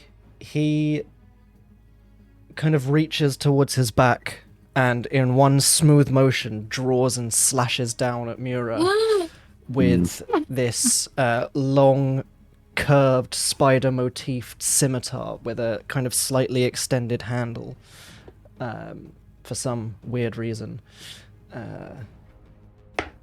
Just so you can two-hand it and look cool. That's all it really is. It's not the most functional, but he can do some cool sweeping attacks, I guess. 19 to hit Mura. That hits, and I'm going to Hellish Rebuke. Okay. Because fuck you! You take 5 points of slashing damage. I don't know why it's written here as piercing damage. It's short sword. And I'm gonna do that at second level because fuck you. So it's a dex save. 15. Natural 20 for 22. Does that mean that he doesn't take anything? I don't know. I never use this It's half spell. on Hellish Rebuke, isn't it? Yes, it is. Half as much damage on a successful save. I never use this, so Jesus. 23. So what does Mira's Hellish Rebuke look like? It hits her and it's just like, and it's just like a bunch of electrified water that like spurts out from like her hand. Spurts? So Not spurts. It flows. It flows. okay. I don't know. I've He's a never spurter. She's a spurter. She's a spurter, you guys. Yeah. Gross. Okay. So as the you guys watch, Yeah. or I guess Mira watches, the other two are in darkness and Linga can't see through the darkness currently, as this drow swings down towards Mira, there is a slight line of blood that is drawn across the side of Mira's face as she just suddenly just collapses inwards and screams. And with the shout, the Hellish Rebuke, this water starts pouring out of Mura and suddenly electrifies before there's a... Warden and Chester, you feel the shockwave as this drow is just slammed against the wall. How much damage did I take? You took 4. He took 23 and had 1 HP left before that. He should have taken half because he saved. Yes, so sorry, he took 11 points of damage and had 1 HP left. So there's currently a smear on the wall where... Oh, he's dead. I killed. Yeah, he dead. There's Oh just my like God. scraps of drow still stuck to the wall as the rest of him just slides down and hits the floor. Jesus, Mira. So sorry. No, and nobody saw it. She's just Melted gonna be the like, face it of was the like... last one they wanted to interrogate and has just blended the next one. Does that... Wait, I was about to say, does that end your turn? But it wasn't your turn, it was a reaction. It was his turn, yeah! Does that end well, that his ends turn? his turn, yeah. Linga, as you That hear... ends his whole turn. you hear a shriek from Mura and an explosion. Okay. So this orb of darkness was not tied to either of those guys, so it must be the other one. So I'll say, she's going Also, your to pull camera's her book. currently off. You know what? I can't fix everything. I don't know what's going on. I just want to. Why is my camera off? You did turn it back on manually. Yeah, default I don't know is how. off. You click the little camera button at the bottom. Oh, wait. Oh, when I joined, I thought you meant like off. I was like, I don't know what's going on. Hey, I'm back in the DMC. I thought you meant like my actual camera. I was like, I don't even know how you turn it off. But yes, I understand now. So she's going to calmly take her book out of the holster. Rip will jump down and flip a few pages. And some dried blood ink will rise off of the page and turn into like little globby ribbons of blood, which will splash down onto the ground and crawl down the hallway. It'll collect blood as it goes, so it becomes a whole little oozy river of blood, targeting this drow priestess down here. Oh my god! And we're gonna try for a flow like past Mira. She's like, ah. yeah. It's like a whole creepy thing. I love it. So we're gonna try for bloodburst. So I need a con 15 save, please. Name. Oh yes, because we found out last time, didn't we, that it doesn't mention if you have to be able to see them, right? Right. Which is weird and will probably be fixed at some point when we get the finished version of it. But for now, Yeah. That is. Well, it gives me something to do on my turn, because otherwise her turn would be and Linger walks forward. A That was grand almost my total turn. of 5. 5.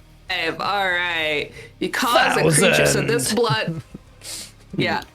The little blood river flows up to this drow priestess onto her foot and embeds itself into her leg and starts to make her blood boil.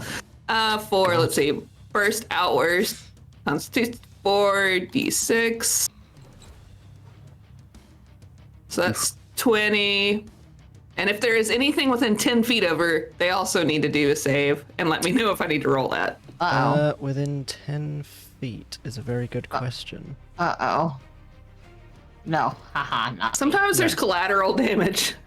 Yes. Okay. That's what happened with the fake Chesterfields. There's no one within 10 feet of her. So she takes 20 points of blood damage. Yeah, her blood flows from her in various ways that we won't discuss. And then we'll move forward. Why not? Oh, does she do? I can't remember. Is darkness concentration? It just clicked in my head that I do believe it is, and I just picked up my die to make the check. It is concentration up to 10 minutes. Okay. That is a 16 on the con save. All right. Stage up. But you can all fills hear, along the wall. You could all hear just towards sizzling and screaming from the distance as her blood is boiling in her body. Warden. All right. Everything is dark. You've lost visuals. Warden's going to step out of the darkness and be like, "Whoa, what?" You look. There's a trail of blood. There's a smeared body, and Mira's still like. Oh my god, Mira, you poor thing. Get down. You can see like the cut down the side of her face from a sword. Oh my god. You bastards. He's gonna run up and I guess attack. Yeah, okay. With his big sword. That's a 24. That'll hit. Oh, that is all going to hit. It's gonna be 7. Cool. Then for second attack, gonna roll again. And this time, I would like to do a disarming attack. Okay. Let me post that real quick. Thank you.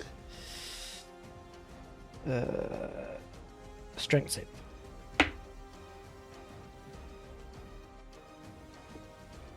Ugh.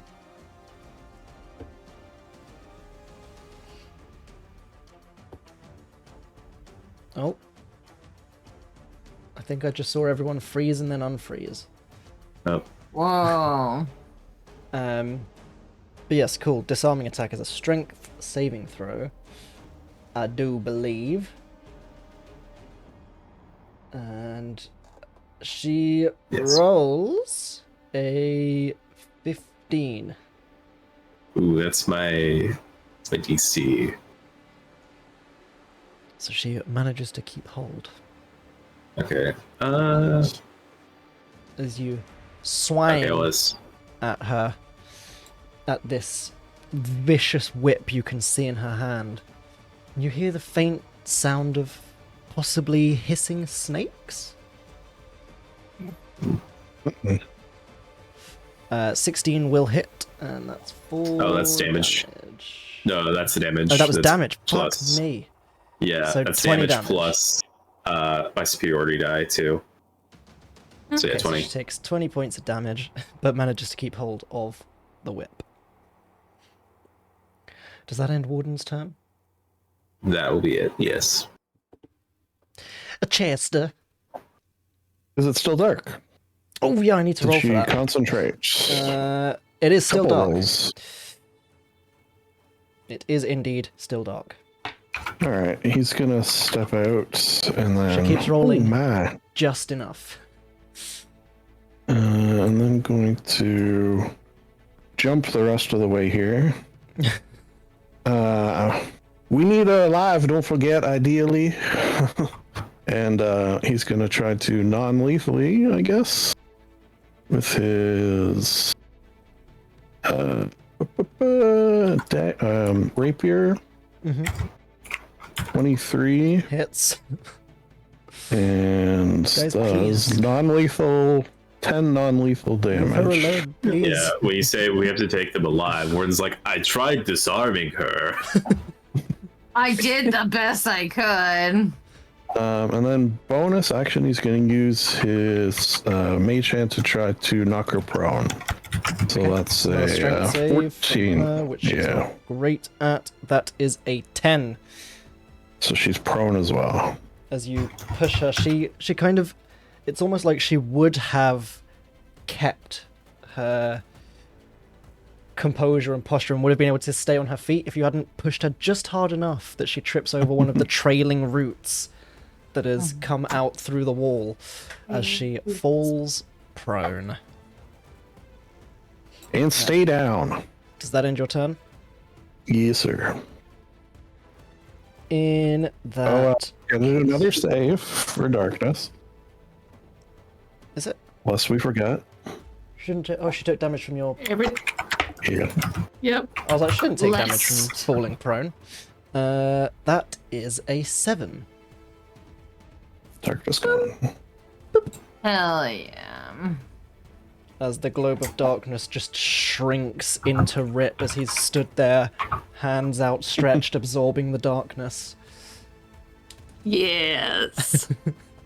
My baby. Our son. There is no We love darkness him stronger than so. the darkness that is Rip. Except for the darkness that is Biscuit Basket. No, I'm kidding. Yeah. That dog is just in Mira's Together. bag. She Together they're is unstoppable. to... she points a hand just behind Warden and starts hissing unspeakable, unknowable words unless you happen to know Infernal. Wait, hold up. Wait a second, let me check. Let me Let's check real quick. Hold on. Hold on. Gosh, just a second. Hold on. I gotta... Wait a second. All right. And then I don't know what here. languages percentile. Got it. Oh, I'm like, it. Nope. Wait. No, I don't know it. Oh god, I actually don't know where this is. It's Runner skills. Oh Yeah. my god, where are skills? Damn, I don't even know Draconic. But okay, skills. Nope, I don't know it. Is she casting a spell, Mitch? Is she casting? So Casting- technically, it's just an action, although it is magically summoning. Nah, I mean, if But it's not technically a spell. It's just a once per day ability. okay. She's something. As she points to this unoccupied space and starts hissing in another language, you watch as she rolls a d10 and takes 4 points of psychic damage as the attempt to summon a Yoklol fails. Nice. It's a 30% chance, apparently, and I rolled 31. Nice. I wish I was just making that up. But that was ridiculous. Let's find the zeros on these percentile dice so I can put them back where they're supposed to go. That is the only thing she can do, I think, because nothing else is a bonus action. And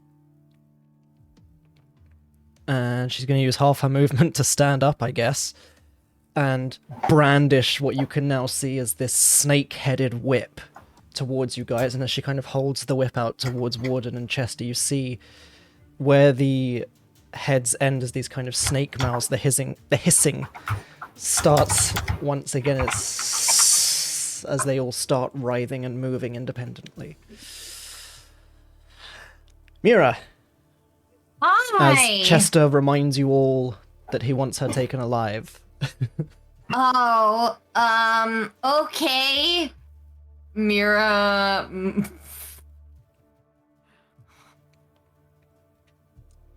Mira gets close, and she is gonna, I guess.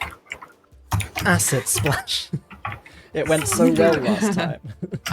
Yeah, she realizes how bad she did last time. So she's just gonna throw her dagger. Yeah, she's gonna throw her dagger at the drow priestess. Take that! Oh my god, I don't think it's gonna let me. There we go. That's a 6. As Mira just... Yeah, and it sails over the drow's shoulder and clatters into the distance. I'm surprised it even fucking made it that far. I figured it just like was one of those things where you're Hits like Warden trying to in the hit back it. of the head. Yeah, except with just like the hilt or whatever. Sorry. Yeah, no, it just kind of flies off into the distance and you hear it clatter to the ground. My bad. That's my turn. Okay. Linger.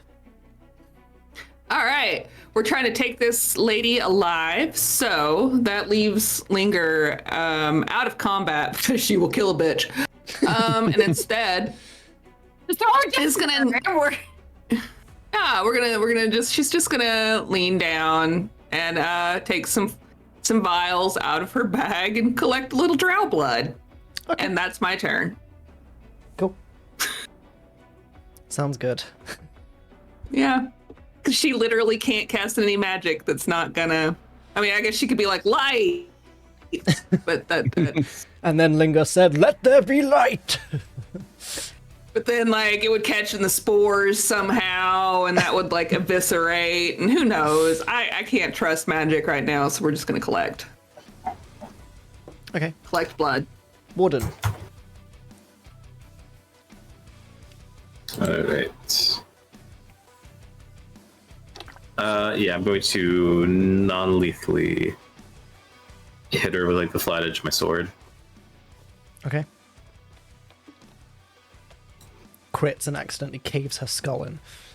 Whoops. He said non-lethally. 16 will just hit.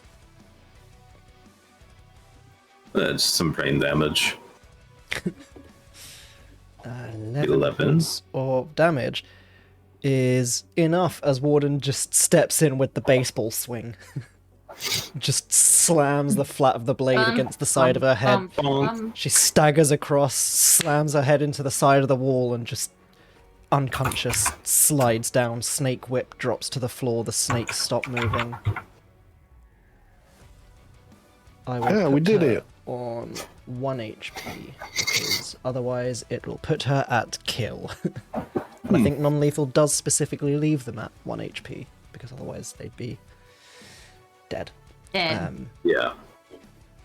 Excellent. I will take us out of initiative then. Rick, let's tie her up. Get her hands too, so she can't cast spells. Get her. Maybe a gag is in order. Wow, she's really getting in there with the rope, the gags, and the whips, huh? Yeah, I was just thinking that. Grab a whip too. That's cool. This is going to look so weird when we walk out of here.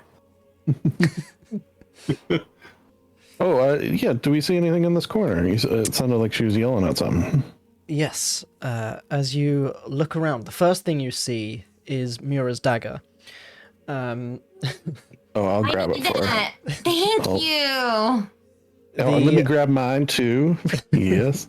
The second thing Actually, you to see, the other two. kind of tucked away behind the branches and the roots, right at the back here, kind of almost hanging from this overhanging, very thick, gnarled tree root. There is a long rope which seems to be tied to a length of rope that is restraining a very thin, very pale-looking elf with these strange symbols and tattoos across his face. He's just kind of hanging from this root, gagged, staring at you with bleeding eyes. Ugh, oh no. It's the guy? Yeah, we've been looking for you. Yeah, it's the Shadar-Kai. We've been looking for you, says Chester. The Shadar-Kai says, "Woo, woo." Oh, sorry. Let me get that. Through the gag. Yeah. He's alive.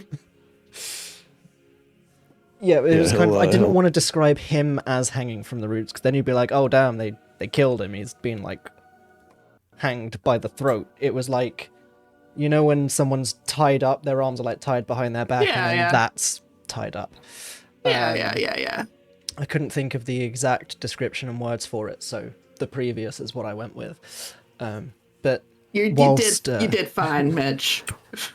So who's tying up the drow and who is cutting down the Shadar-Kai? I'll tie, since I'm probably good with knots. So. Oh yeah. All right, I can help cut down. Because I'm dexterous. Yeah. Oh yeah. Mm-hmm. Okay, cool. Either way, the drow lady is bound and the Shadar-Kai is unbound as he stands up Now the and just turntables. kind of places his hands against the wall and just cracks his back. Ah. Oh. Thank you. Don't mention it. Well, actually, mention it a little bit and let them know that Abracadabra saved you. Oh, you're not from the Forge? I just sort of assumed. We come via the Forge, and we are loosely associated with the Forge, but we do not work for the Forge. We are Forge adjacent. Yeah, Forge adjacent is a perfect way of saying it. I see. Well, thank you.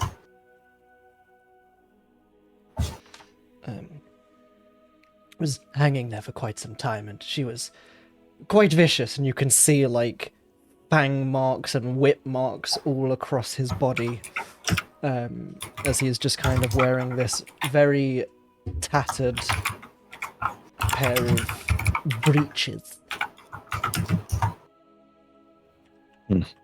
If you don't mind, we should probably check these other drow for clues. And I do not mean just loot the bodies for gold. It's very crass. I mean clues we should be looking for. He just leans up against the wall, slides, and sits. Yeah, we'll get you out of here. Don't you worry about it. Yeah. I just needed to sit down. Yeah, take a load off. For days. Oh, here, have some water. Here, I got some food here for you. He gratefully accepts. Yeah. Linger will use the cleansing stone to just tidy him up a little bit and pull out a blanket just so he's not sitting there, mostly nude. Mm-hmm.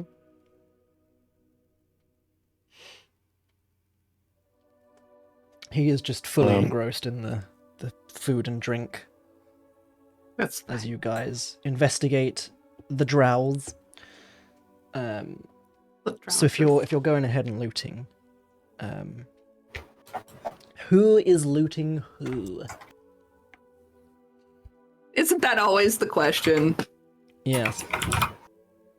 Who's looted who? Who saved who? Who adopted who? I'll loot the one that I killed. Yeah, the one up here. I can help. Got a +7 in investigations. Yeah. If you want. Okay. Handle one of them. See if probably better if I don't help in this one. Yeah, me neither. See if they have any more daggers. I wouldn't mind grabbing a few. So I have till I get this one that returns to me that I thought I had one time. This one's blown up too much. She got it at one. We'll go check the second one. Yeah. The smear that Mura left on the wall. Unlootable. Or you just find nothing. There we go. And then a dirty 20 on the second one. Okay. So the second one, the one that Chester threw a knife into the throat of, you find another of those spider daggers in his belt of weaponry. All right. There is also a small bag of ball bearings. Uses her tail to hand over the knife and then the ball bearings. Still rifling. There is a small vial in another belt pouch, which, from the looks of kind of the viscosity of the liquid and your alchemical know-how, does appear to be some form of poison. Which sorts of poison specifically, you'll determine later, I am sure. But for now, it's enough to be able to tell pretty much immediately that it looks to be a non-ingestible liquid. Depending on how much you hate the person. There is also... Look at this poison from this drow. This drow poison. This drow poison, yeah, right? Wow. That's weird. Boy, you gonna feel dumb if it's purple worm poison. That's fine. For now, it's drow poison. No, I'm joking. I'm just being silly. You find a small pouch with 10 gold pieces in it.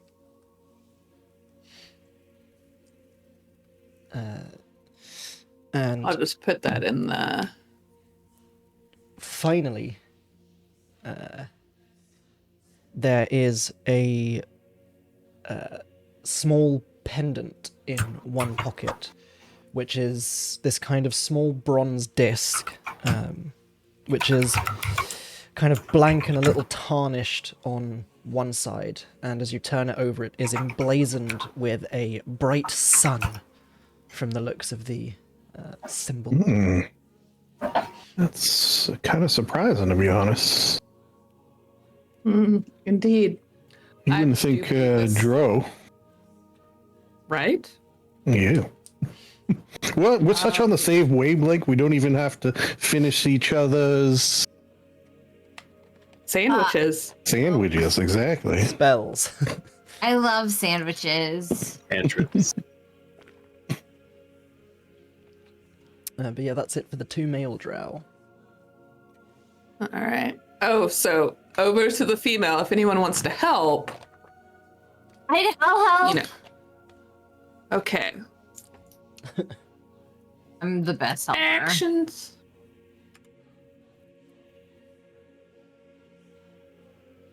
How do you make it do it at advantage? If you roll once, there is a button that says advantage afterwards. Oh.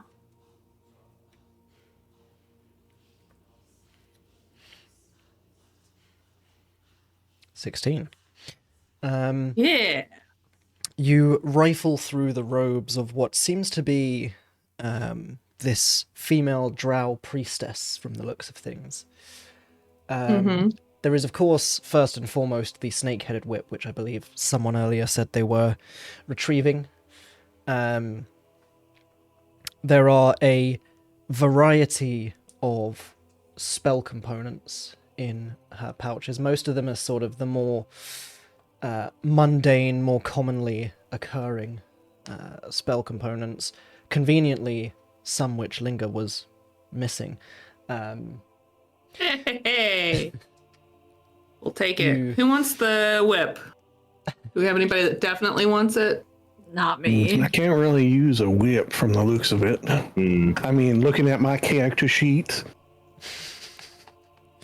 No, I can hold on to it for now. Okay, good. All right. Sorry. It is a martial weapon, right?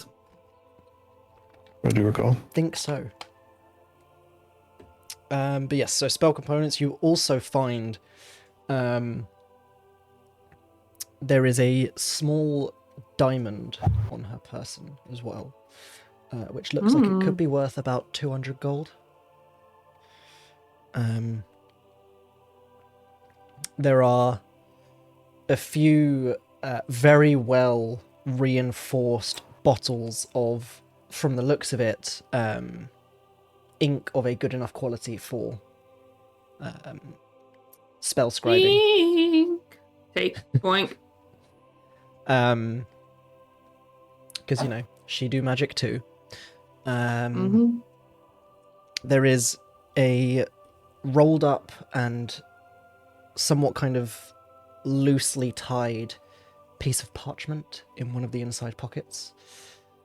Almost like a scroll, if you will. Yeah. We'll look at that later. Wish. No. There is a kind of long, slender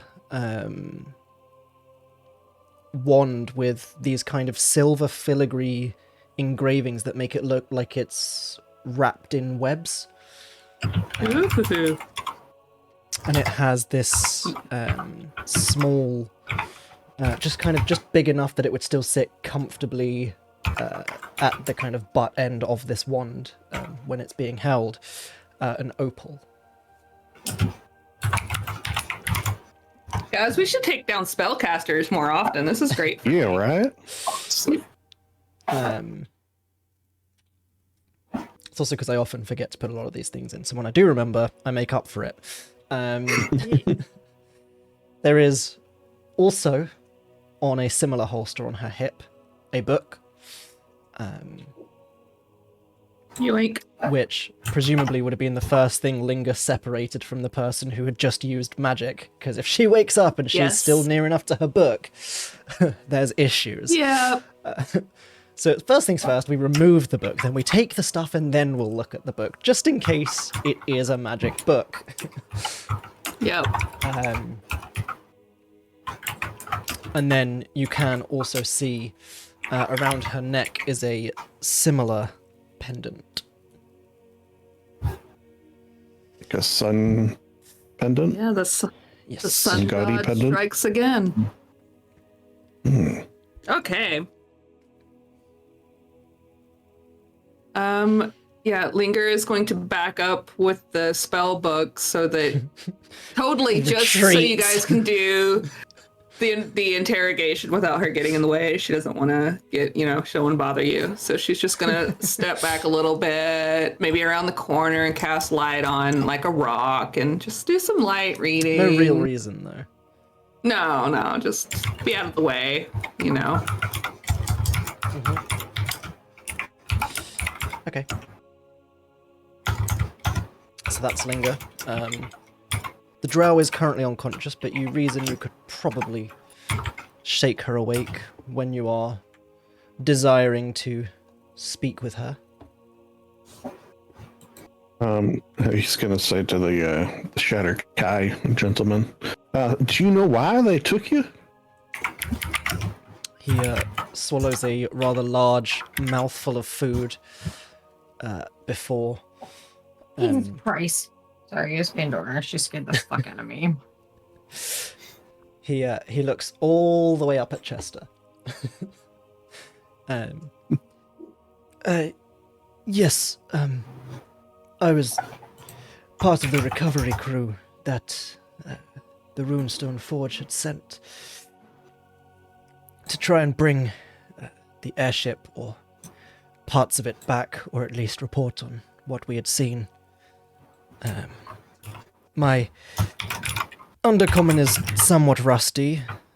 Her common is rusty, but there were brief moments in Elvish as well, but from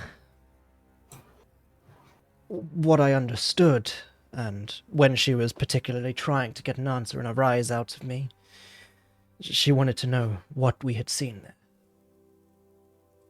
How much we'd seen, what we made note of, had we seen the constructs leaving the ship, and so on and so forth.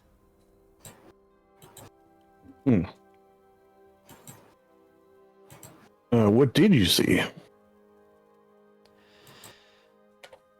No. Well, when we got there, the ship had been crashed for quite some time. It had almost carved a path into the mountain from the intensity of the crash. There were large tooth and claw marks all along the side of the airship, which is why we'd reported back about a dragon attack. Yeah, we met that dragon. We hadn't seen any signs of life on board. There were no rations for crew members, no water, nothing that would sustain most sentient creatures. We were able to locate the steering mechanism for the airship, and we had recovered and brought that back to the Runestone Forge. It seemed to be this autonomous device, arcanomechanics, almost like the ship was able to steer itself. Although how it was able to navigate here, we're not quite sure. There were aerocrystals that our mages were certain had been charged at some point, but the charge was long since gone by the time we arrived at the airship. They were inert, but the colors weren't any I've seen, really. It was almost like someone had taken a variety of different aerocrystals and somehow fused them together. The colors were bleeding into each other almost. Yeah, my knowledge of aerocrystals not much, but that seems like it would be difficult to accomplish. That's what we assumed and theorized as well. There was also on board, the only real thing we could find on board was a large crate of weapons. There was swords, spears, a number of arcano-mechanical firearms. When we returned the next day to recover the crate was missing, and that was when we'd noticed the seam in the front of the bow of the airship, at which point it opened and 2 constructs came out and attacked. And that's when you were captured? Sort of. We managed to overpower one of the constructs, but the second was heading in a direction either towards Bimbleduk, but also it looked like it might be trying to bypass the city and head towards potentially Jura. We tried to chase it down, and before I knew what was happening, the 2 colleagues of mine that I was chasing the construct with, I realized I could no longer hear the sounds of them running alongside me. Then I felt a stinging pain in my neck, pulled out what seemed to be a small crossbow bolt, and lost consciousness. Yeah, that'll happen with Drow. He's going to look at his friends. I feel, once again, as I often do, that I'm doing all the talking. So please, if you have any questions for a friend here.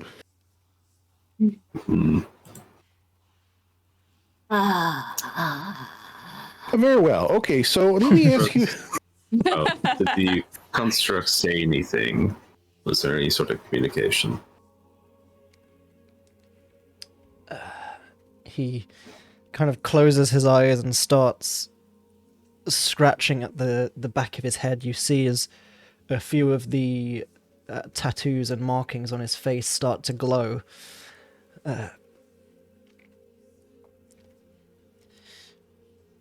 At first, they emerged. The first thing I believe they said was something about gathering bearings, figuring out where they were. They quickly surmised that the airship had indeed crashed. They mentioned something about not reaching their intended target. We asked what the intended target might be and drew our weapons, and that's when they turned hostile. They didn't say much. There was talk of capturing us alive and returning us to the tower for reconditioning, whatever that means. And then the one which broke away said target calibrated and broke free and started running away.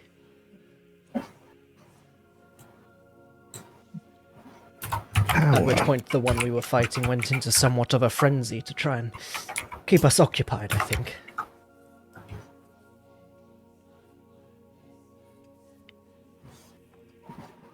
I think maybe Chester just like an aside to Warden, so this guy doesn't hear, just in case. Did you not say that your creation happened in a tower? The high tower, yes. High tower. Would you, just out of curiosity, know how to get back to said tower? Were you able to?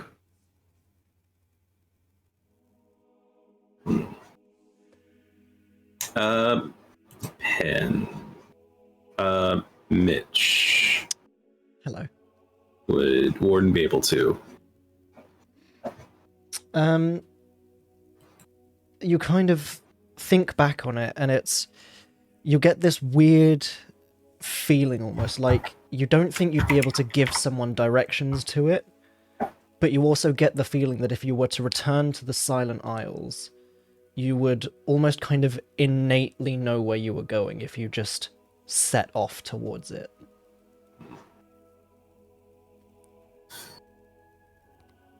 Yes. That and you remember the is... homing beacon you shoved up your ass. Oh yeah, that's it. Oh yeah, why didn't I think of that?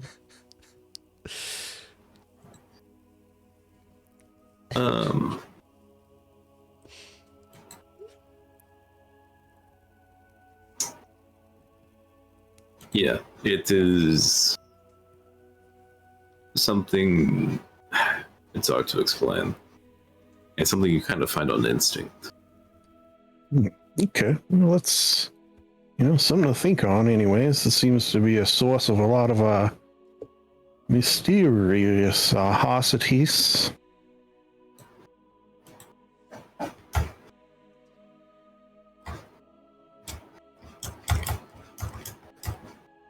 Anyways, back to you, my friend. So I was just conversing here with this friendly automaton individual, I will say.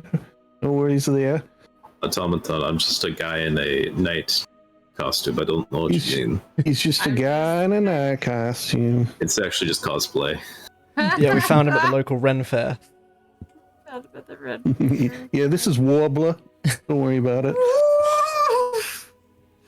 Oh my gosh.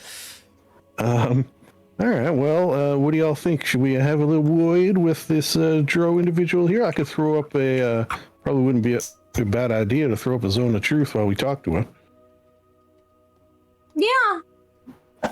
Yeah. All right, he will Seems wise. cast. Which, since she's unconscious, she'll no doubt fail. Yeah, that's a thing, right? Hold on. Yeah. She automatically fails the saving throw, I do believe. I think it depends on the saving throw, does it not? But remind me which saving throw zone of truth is while I double check. It is 15 foot, choice, creature, charisma. Charisma. She got that riz. Unconscious. Just because this doesn't happen super often for me. Everyone just kills everyone. Unconscious creature is incapacitated, can't move or speak. Automatically fails strength and dex saving throws. Attack rolls have advantage. Does incapacitated affect it? No. It doesn't say anything about automatically failing Let me also throws. use something that I haven't used yet, which is unsettling words that I'm going to use to wake her. Okay. Which she's got to roll a d6 and subtract it from her save, and that uses one of my bardic inspirations. Well, her save before the bonus was a 7. All right, well, I'll still use it just to get into her brain. Wake up, you stupid little idiot! You got captured by us. -1 from the d6. Let me just double check her bonus. Mitch, I know we're wrapping up, but I gotta go. Yeah. Bye, everybody. Yeah. See you guys later. Adios. Oh no. It's okay. We're only gonna be like a minute longer. Yeah, deal with it. She you know fails. what? It'd be nice. We can come up with our questions in between. Exactly. Because that's always which is why I thought it was a good wrap-up point. Yeah. So yes, she has failed the saving throw, and as she stirs awake and the telltale ripple of the zone of truth along the cavern, we're going to go ahead and end our session there with Linger in the darkness, reading her book where no one can see her. We did it. Many things. You guys are like, yay, someone to interrogate, and Linger's like, no spells, yes. Come play with us. Peace out. Excellent. With that then, we're going to wrap up there, and we will see you all next time. Goodbye. Goodbye. Bye. And